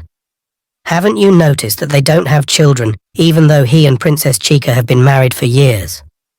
I think Obi is also using black magic, and he's used his future children in exchange for his powers." "You're so right, my friend. These fetish men can do anything just for power," another villager agreed, shaking his head. "I don't feel bad for him. I only pity our people now. The enemies can attack us at any moment." Just then, a villager who had been silently observing the conversation stepped forward, his expression stern. "Are you guys serious right now? After everything our king has done for you people, you're so ungrateful," he exclaimed, his voice tinged with frustration. "All of us will suffer from this, not just King Obi and his family. Just wait until our enemies finally attack us. You'll see how they'll turn us all into their slaves and take away our lands, including our women and children. Instead of you people looking for a solution on how to protect our land, you're all here talking rubbish," the angrily villager continued, shaking his head in disappointment before walking away. As Princess Chica tried to understand the scary stories about her husband losing his powers, she had two thoughts fighting in her head. One voice whispered quietly, saying she should stick to the old ways of their people. "Go to the native doctor," it said softly. "They know how to fix things and keep you safe." But another voice, a bit softer, told her to trust in God. "Believe in God," it said firmly. "He's the only one who can really help you when you're scared and confused." Thinking about what to do made Chica remember all the times she went to native doctors before. "I've tried that before," she thought. "But it never really worked, even when I really needed it." Feeling sad about it, Chica realized maybe it was time to try something new. "Maybe I should trust God," she thought, feeling a bit stronger. "He's the only one who can truly keep me safe and help me." Deciding to trust in God, Chica knelt down and prayed, feeling sorry for all the times she didn't believe in him. "I'm sorry, God," she whispered, feeling her heart race with emotion. "I went the wrong way, looking for answers in the wrong places.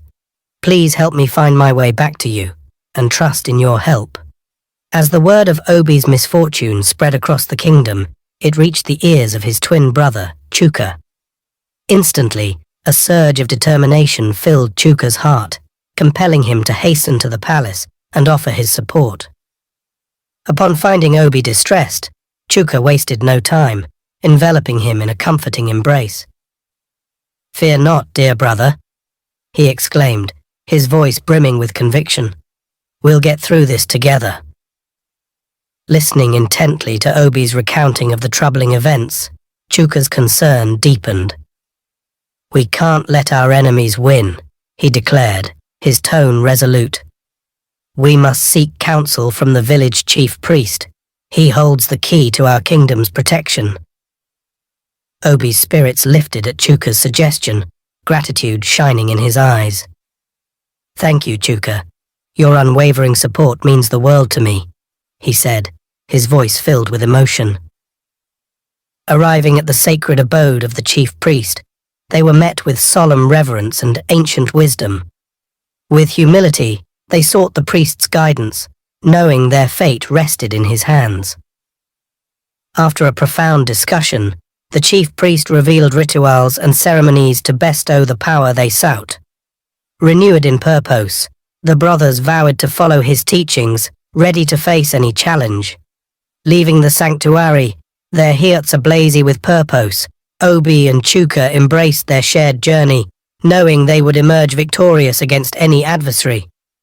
As Obi and Chuka returned from the house of the chief priest, a sense of anticipation filled the air.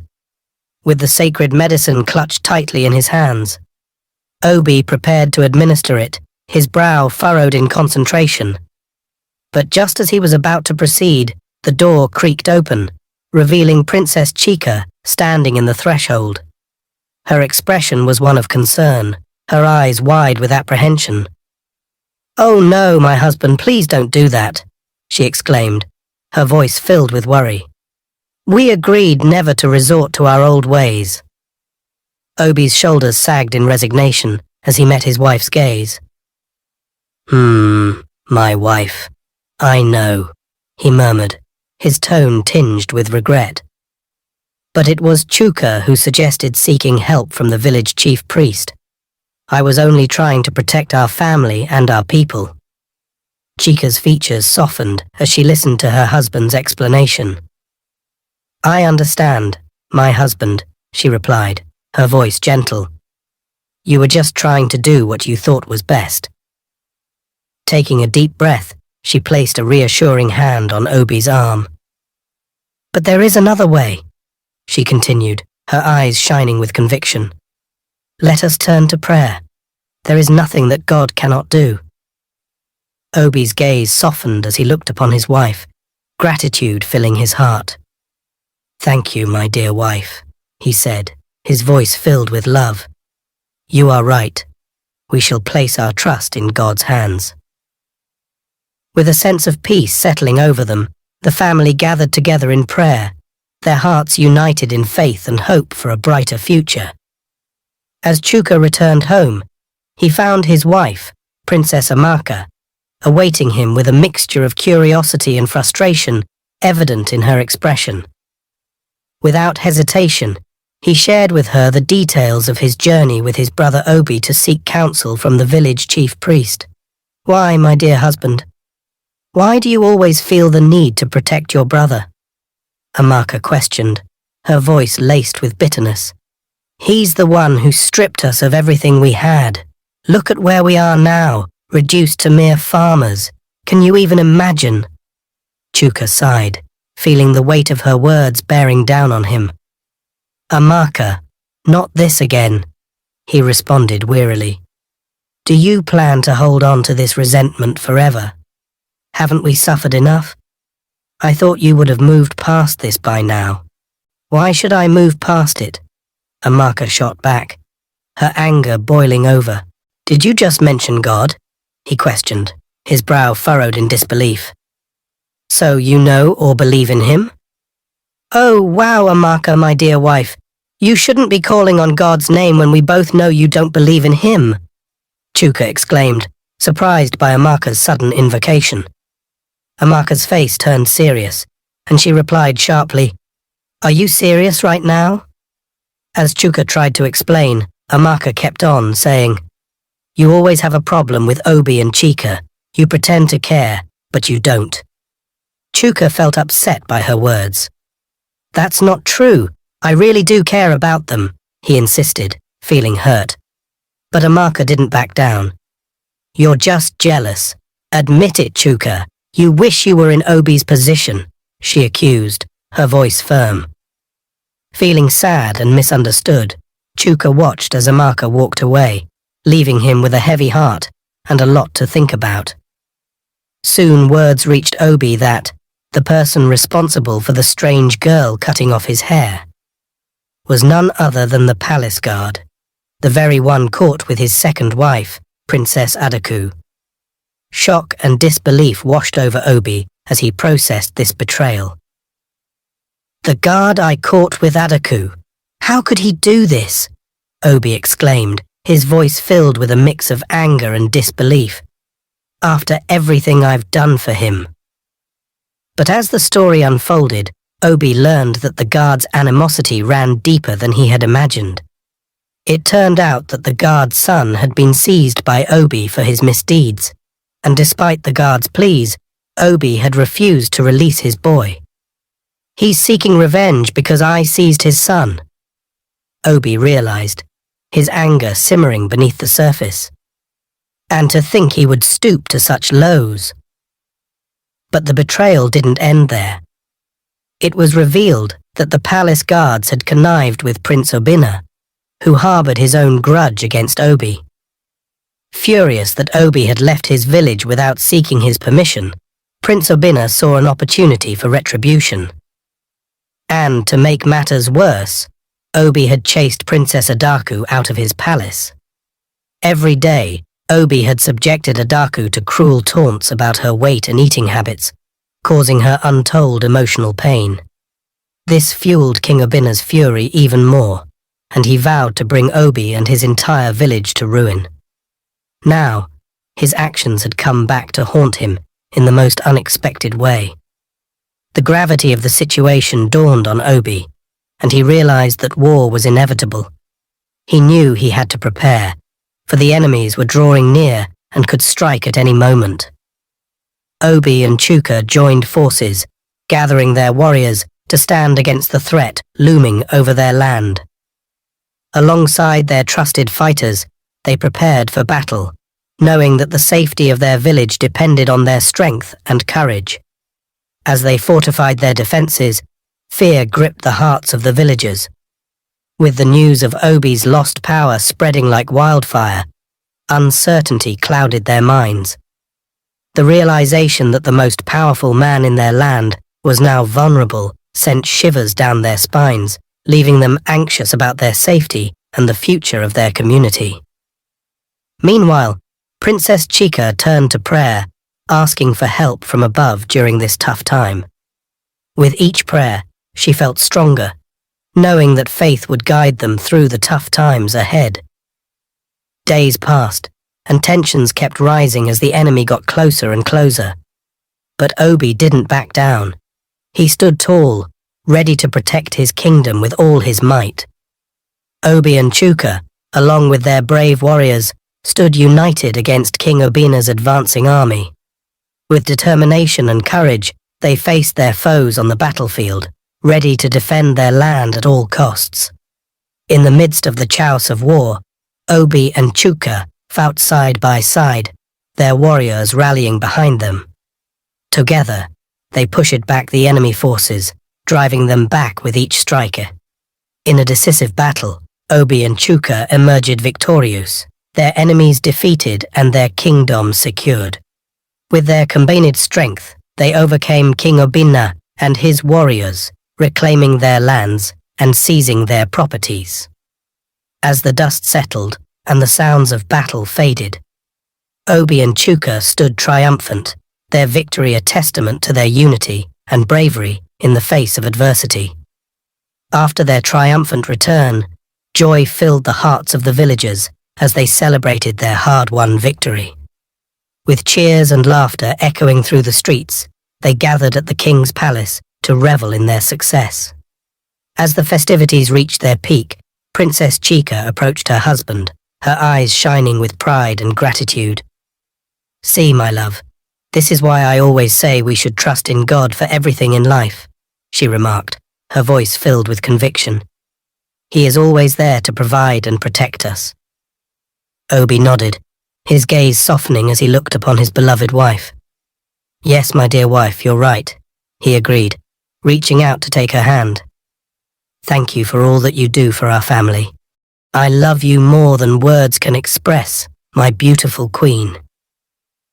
With smiles of contentment, they hugged tightly, ready to face any challenge ahead with their strong bond and unbreakable faith. When Chuka returned home after the celebration, Princess Amaka's scolding greeted him like a storm. She criticized him for being his younger brother's servant and reminded him of Obi's failure to acknowledge his efforts in the war. Obi didn't even thank you or share the glory, she exclaimed angrily. He's getting richer while we're getting poorer. Wake up, Chuka. Wake up and open your eyes. Princess Amaka shouted, her voice echoing in the room. Chuka's anger flared at her accusations. Are you really serious right now, Amaka? He retorted, his voice rising in frustration. We just survived a war, and all you care about is wealth? You must be really foolish, Chuka shouted back, feeling the weight of her words pressing down on him. Realizing her mistake, Amaka attempted to apologize, but Chuka's fury burned too brightly. I don't want to hear it, he snapped, his voice cutting through the tension like a knife. Without another word, he stormed out of the house, seeking solace in the tranquility of Obi's palace.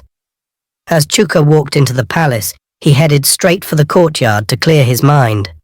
There, he found a peaceful spot to sit and think about his life. Across the courtyard, Obi noticed Chuka sitting alone, deep in thought. Sensing his brother's sadness, Obi decided to join him, hoping to offer some comfort. What's wrong, brother? Obi asked, noticing the troubled look on Chuka's face. Chuka sighed deeply, feeling some of his frustration ease with Obi's caring presence. It's Amaka, he admitted, his voice filled with frustration. She's always comparing us to you and blaming me for everything. Listening intently, Obi nodded sympathetically. I'm sorry you have to deal with that, Chuka, he said sincerely, reaching out to pat his brother's shoulder in a reassuring gesture. But know that I appreciate everything you've done for me and our kingdom. Chuka's expression softened at Obi's words, feeling a sense of gratitude wash over him. Thank you, Obi, he said softly, his voice tinged with emotion. I really needed to hear that. Actually, I was just about to send for you, Obi confessed, a smile playing on his lips as he watched Chuka's reaction. But I'm glad you're here now. Chuka's eyes widened in surprise, his heart racing with anticipation. For me? He asked incredulously. Obi nodded, his smile widening. Yes, for you, he confirmed, gesturing towards the gift he had prepared. I've decided to give you half of King Abina's village, as a token of my appreciation for your loyalty and bravery. Chuka's excitement knew no bounds as he jumped up and enveloped his brother in a tight hug. Thank you, Obi. Thank you, he exclaimed, his voice filled with genuine gratitude. But Obi gently pulled away, a knowing look in his eyes. Before you go, Chuka, why don't you stay and join me for a meal? He suggested, motioning towards the sumptuous feast that had been prepared by the palace chef. However, Chuka's excitement got the better of him as he declined the offer. No, thank you, brother. I must hurry home and share this wonderful news with Amaka, he exclaimed eagerly, already heading towards the palace gates. With a fond smile, Obi watched as his brother hurried off, his heart full of joy at the thought of spreading happiness to his loved ones. When Chuka arrived home, he couldn't contain his excitement as he shared the good news with Princess Amaka. At first, she shared in his joy, her face lighting up with a smile. However, her expression soon turned thoughtful as she processed the implications of Obi's gift. Wait a minute, my dear husband, she interjected, her tone cautious. You mean Obi just gave you half of King Obina's kingdom? What happens if he decides to give you everything? Amaka's words struck a chord with Chuka, causing him to pause and reconsider the situation. You know, you might be right, he admitted reluctantly, his earlier elation fading as doubts began to creep in.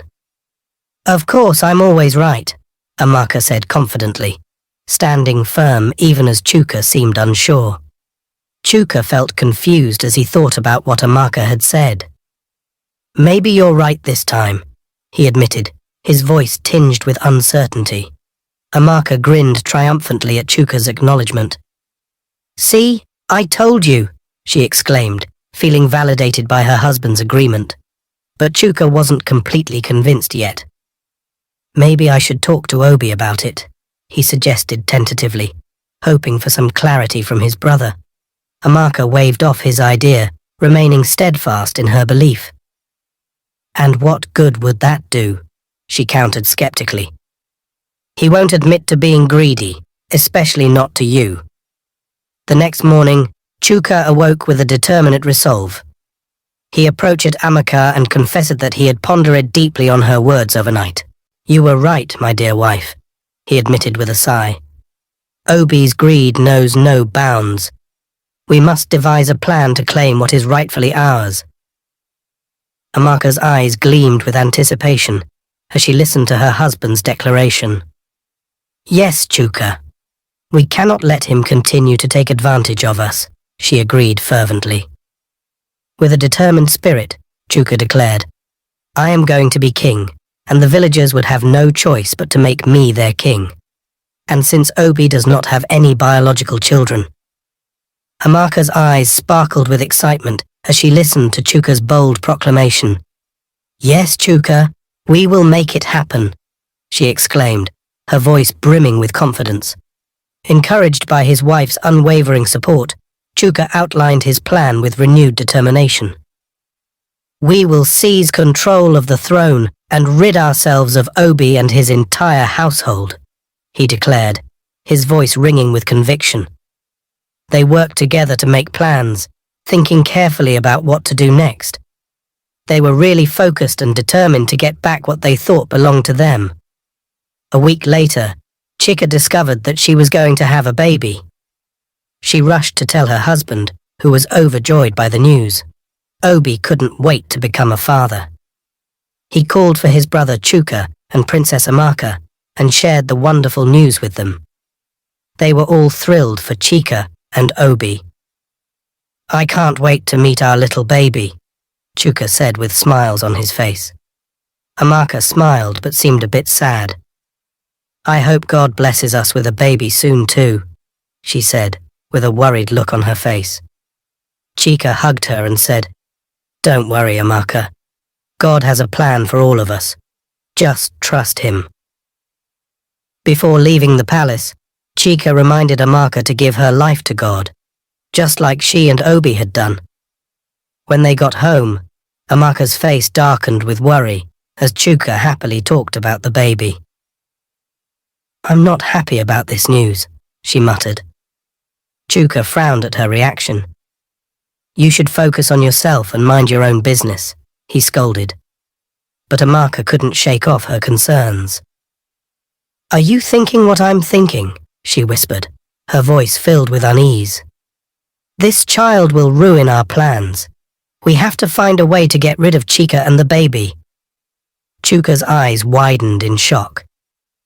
I will never be a part of that nonsense, he declared firmly. Then what do we do?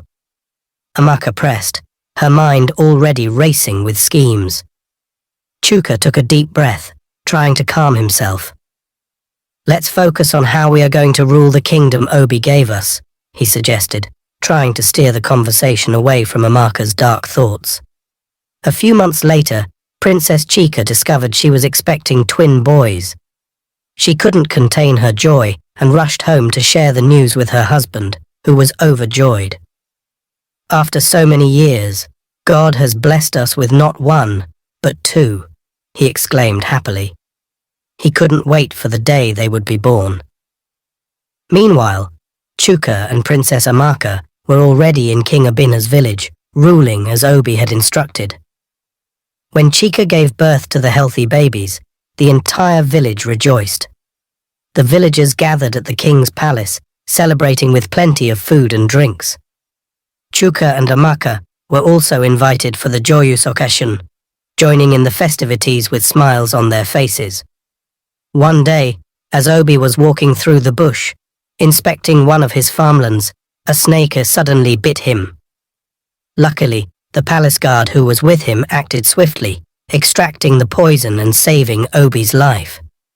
Grateful for the guard's quick action, Obi decided to reward him generously. He gave the guard the other part of King Obina's kingdom as a token of his appreciation. When Chuka heard the news, He wasn't happy at all. In fact, he was furious. He had hoped that one day Obi would give him everything, but now his dreams were shattered.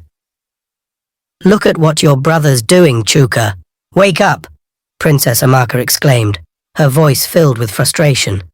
"You need to snap out of it, Chuka. You're just standing there like a useless man." Chuka felt so angry and frustrated. "I've had enough," he exclaimed, his voice filled with frustration. "Obi keeps giving away everything, ignoring me, even though I stood by him. I will deal with him, and he will wish he never let us out of prison." With every word, he felt more and more determined, wanting to get back at Obi and become more powerful. But he didn't realize that his choice would start a big change in their lives, forever. We have one more amazing episode to go. If you've enjoyed the story so far, please drop a comment below.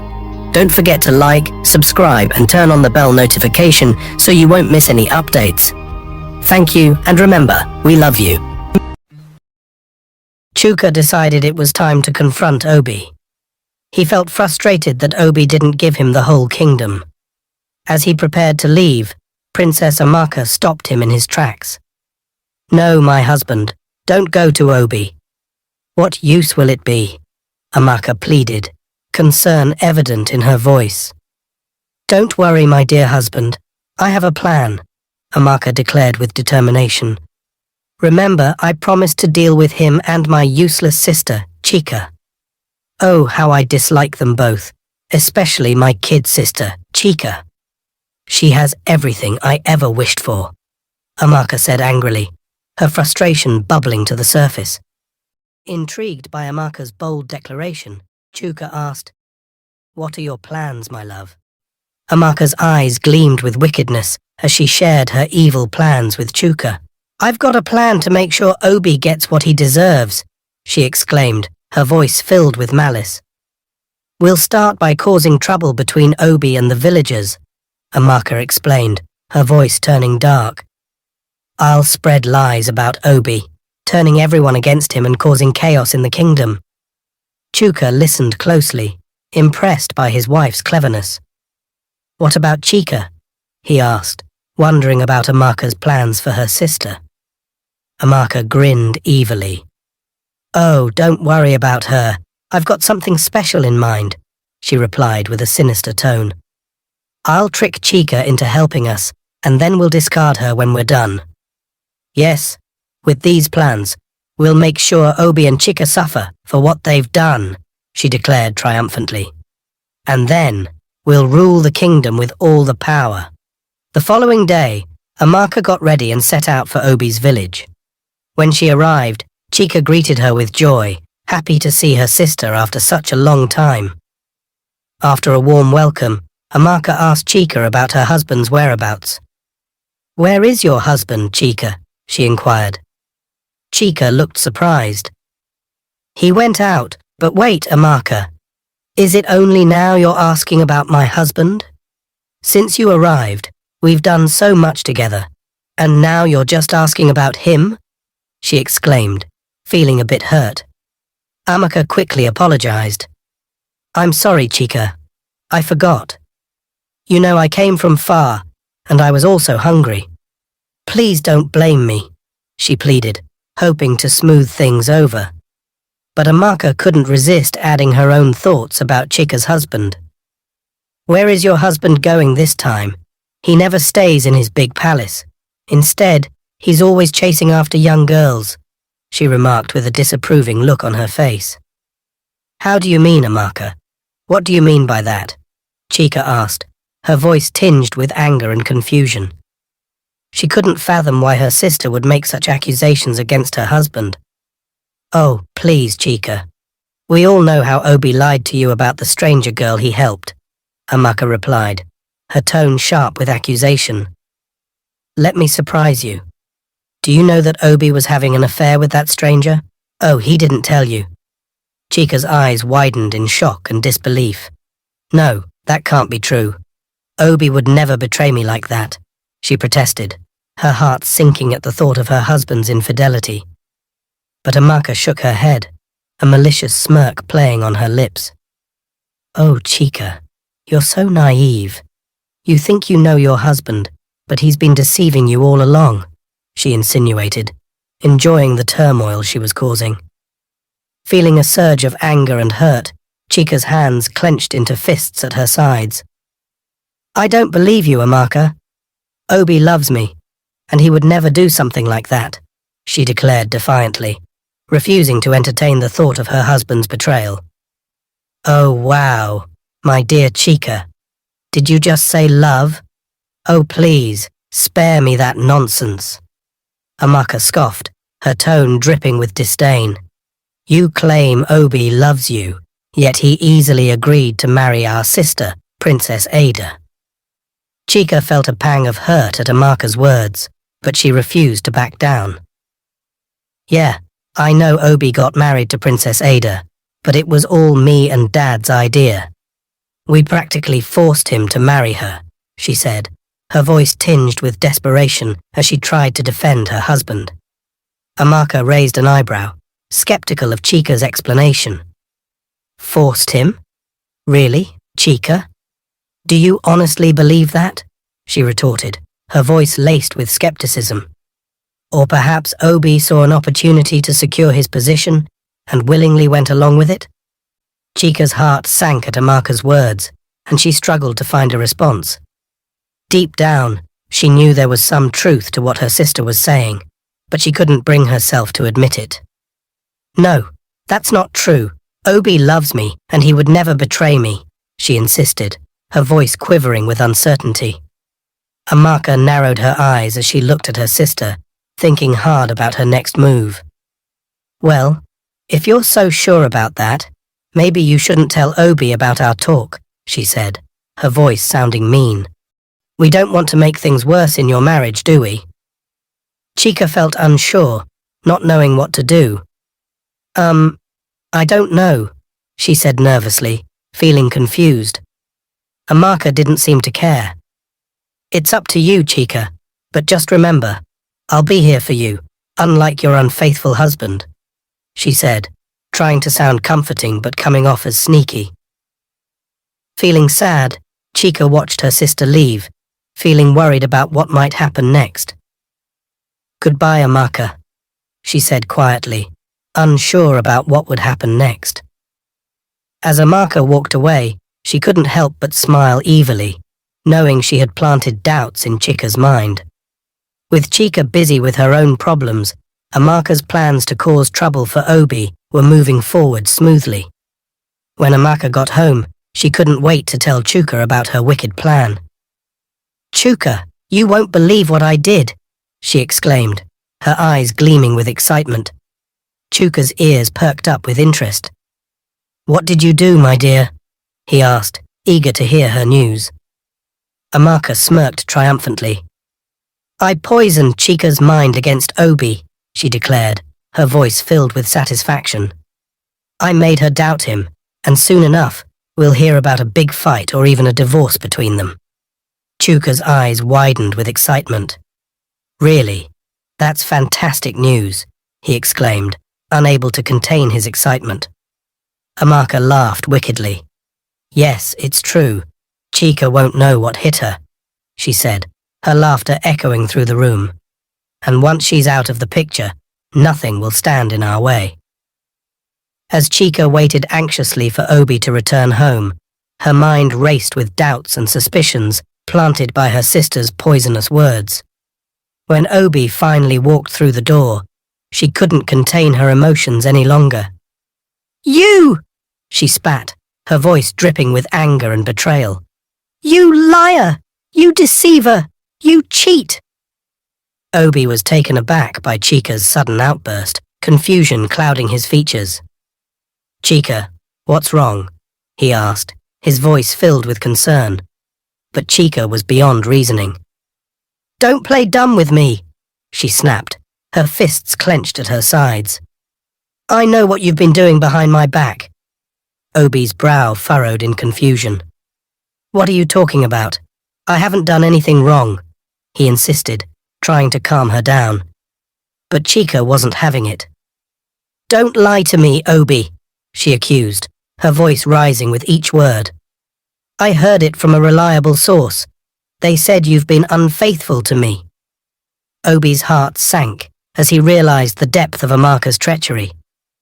Chica, please, you have to believe me, he pleaded, desperation creeping into his voice. I love you, and I would never betray you.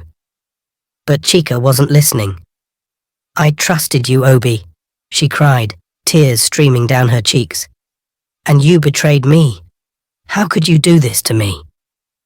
As Chica's accusations echoed through the room, Obi felt his world crumble around him. His heart ached with the pain of her words, knowing that their love had been tainted by deceit. However, as Obi tearfully began to explain his side of the story, recounting the events that led to the rumors, Chica's anger slowly began to slow down. She listened intently, her heart softening with each word. Finally, as Obi finished speaking, Chica's expression softened, her eyes filled with remorse. Obi, I'm so sorry, she whispered, tears glistening in her eyes. I should have trusted you. Obi pulled her into a comforting embrace, relief flooding through him. It's okay, Chica, he murmured, holding her close. We'll get through this together. As Amaka fumed with anger over her failed plan to come between Obi and Chica, she decided to do something else about it.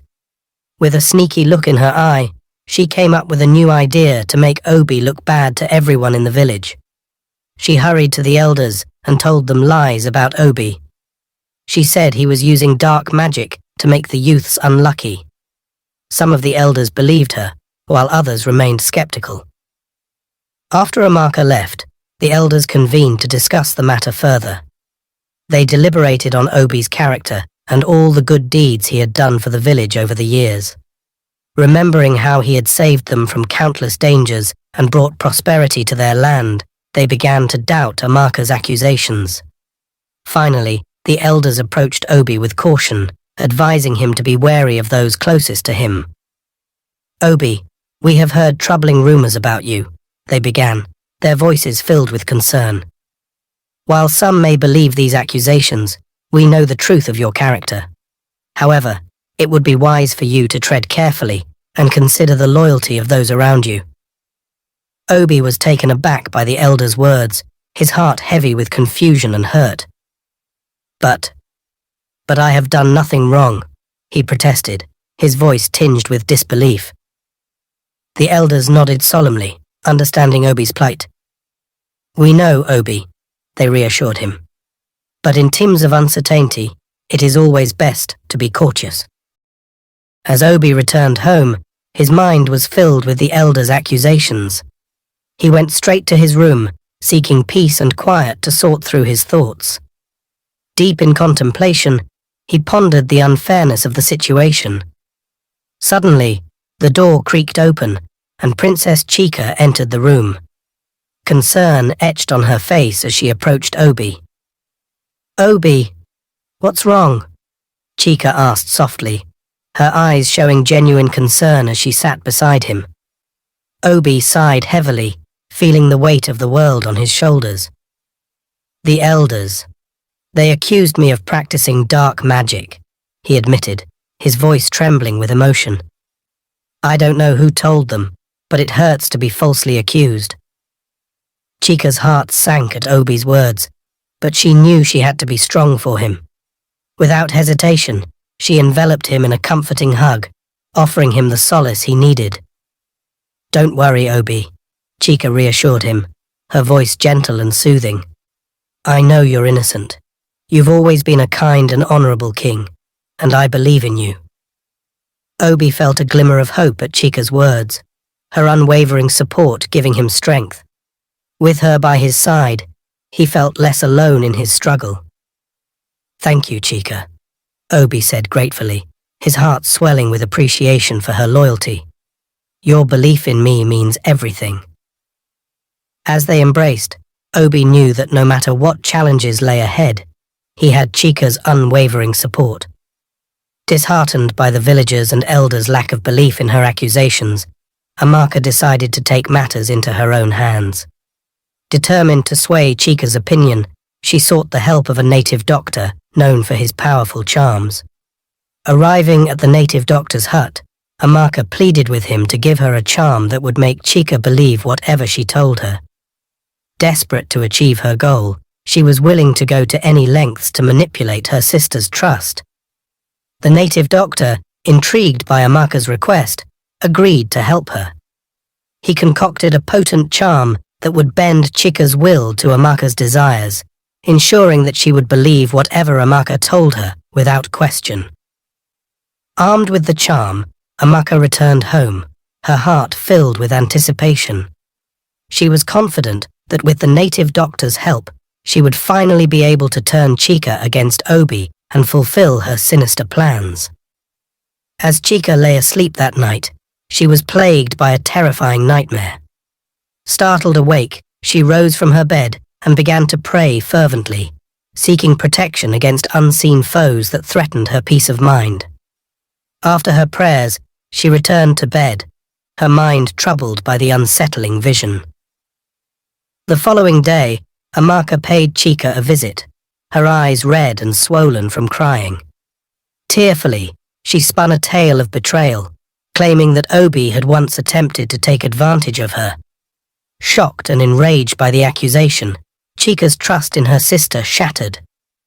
"How dare you make such vile accusations against Obi?" Chica exclaimed, her voice trembling with fury. "I will not tolerate such nonsense anymore. Leave at once and never you return." Feeling disgraced and disappointed, Amaka slinked away, her mind racing with confusion and frustration. Why hadn't the charm worked as intended? Determined to uncover the truth, she sought out the native doctor once more. Arriving at the native doctor's hut, Amaka asked him why the charm didn't work on Chica. "Why did the charm fail to sway Chica's beliefs?" she asked, sounding desperate. The native doctor sighed heavily, his expression grave. "Some spirits are too strong to be influenced by charms," he explained, his tone somber. "Chica's spirit is one of them."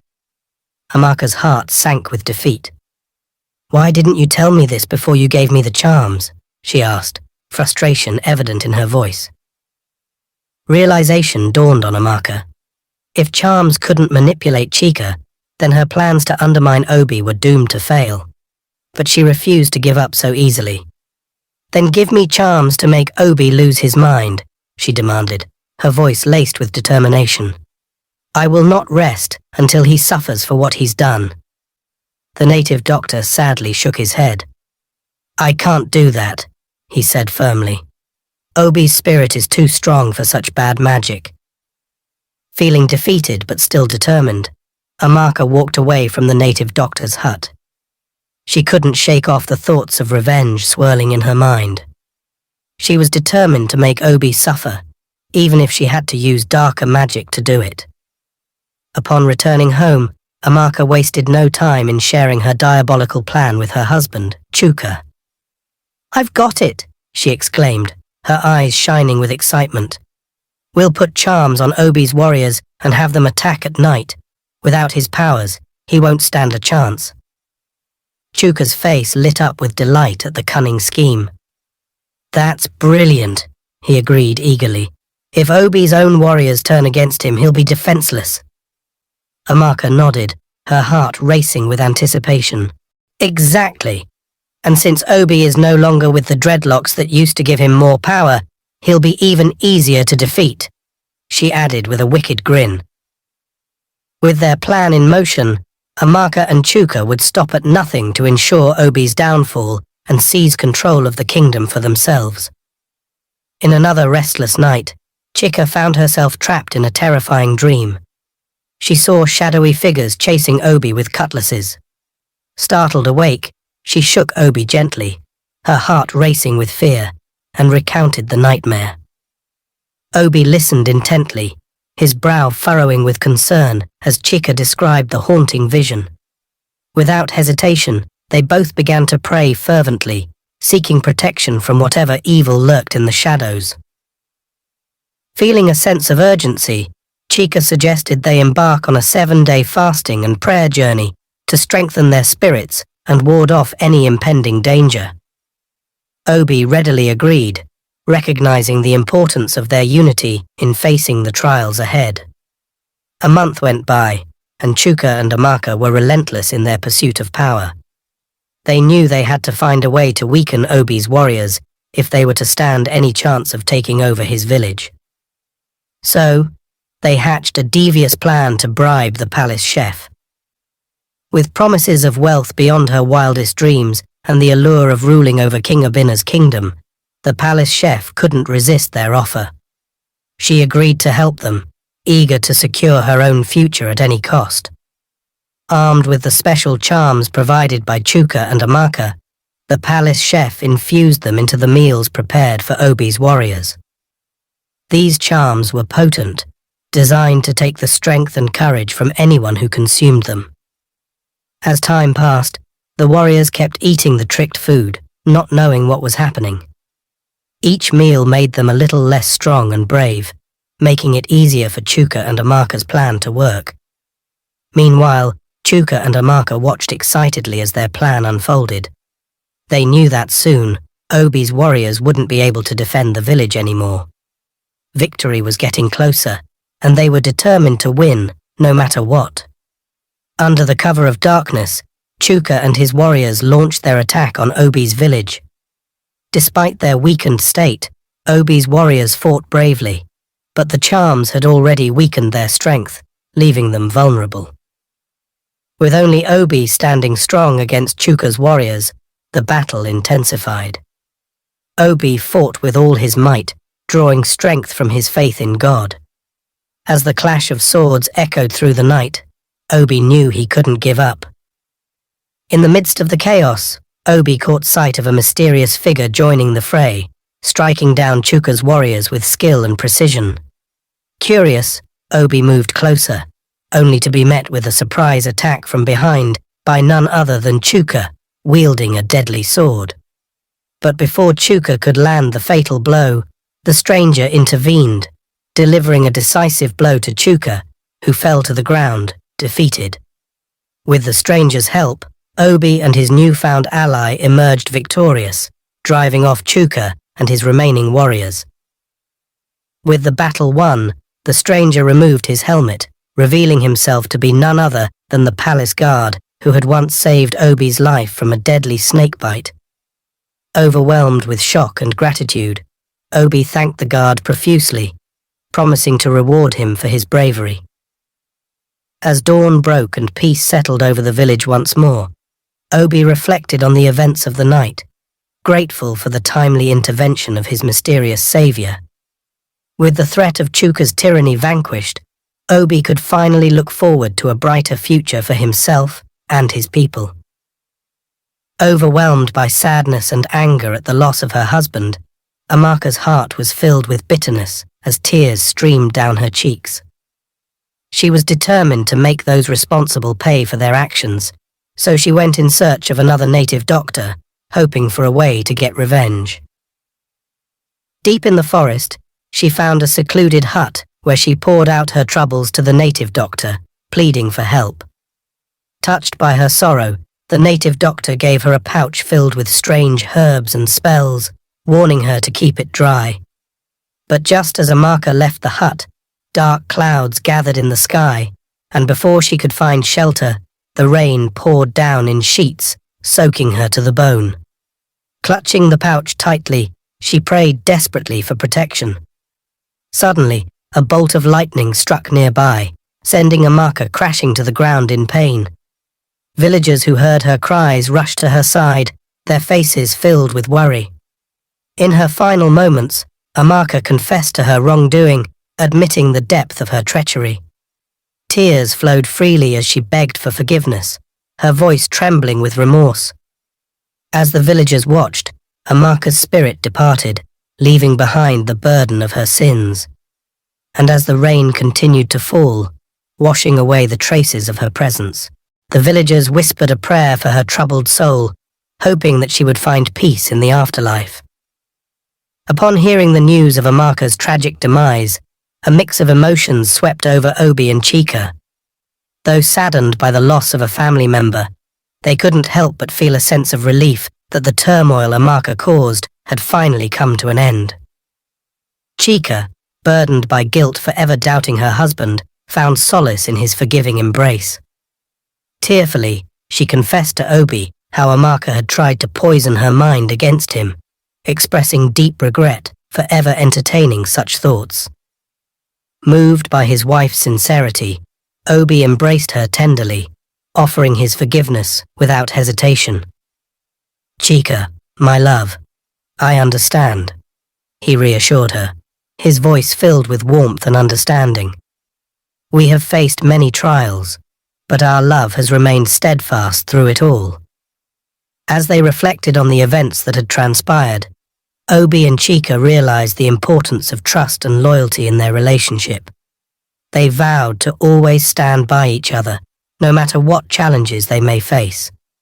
The moral of this captivating story is the dangers of jealousy and betrayal, especially among family members.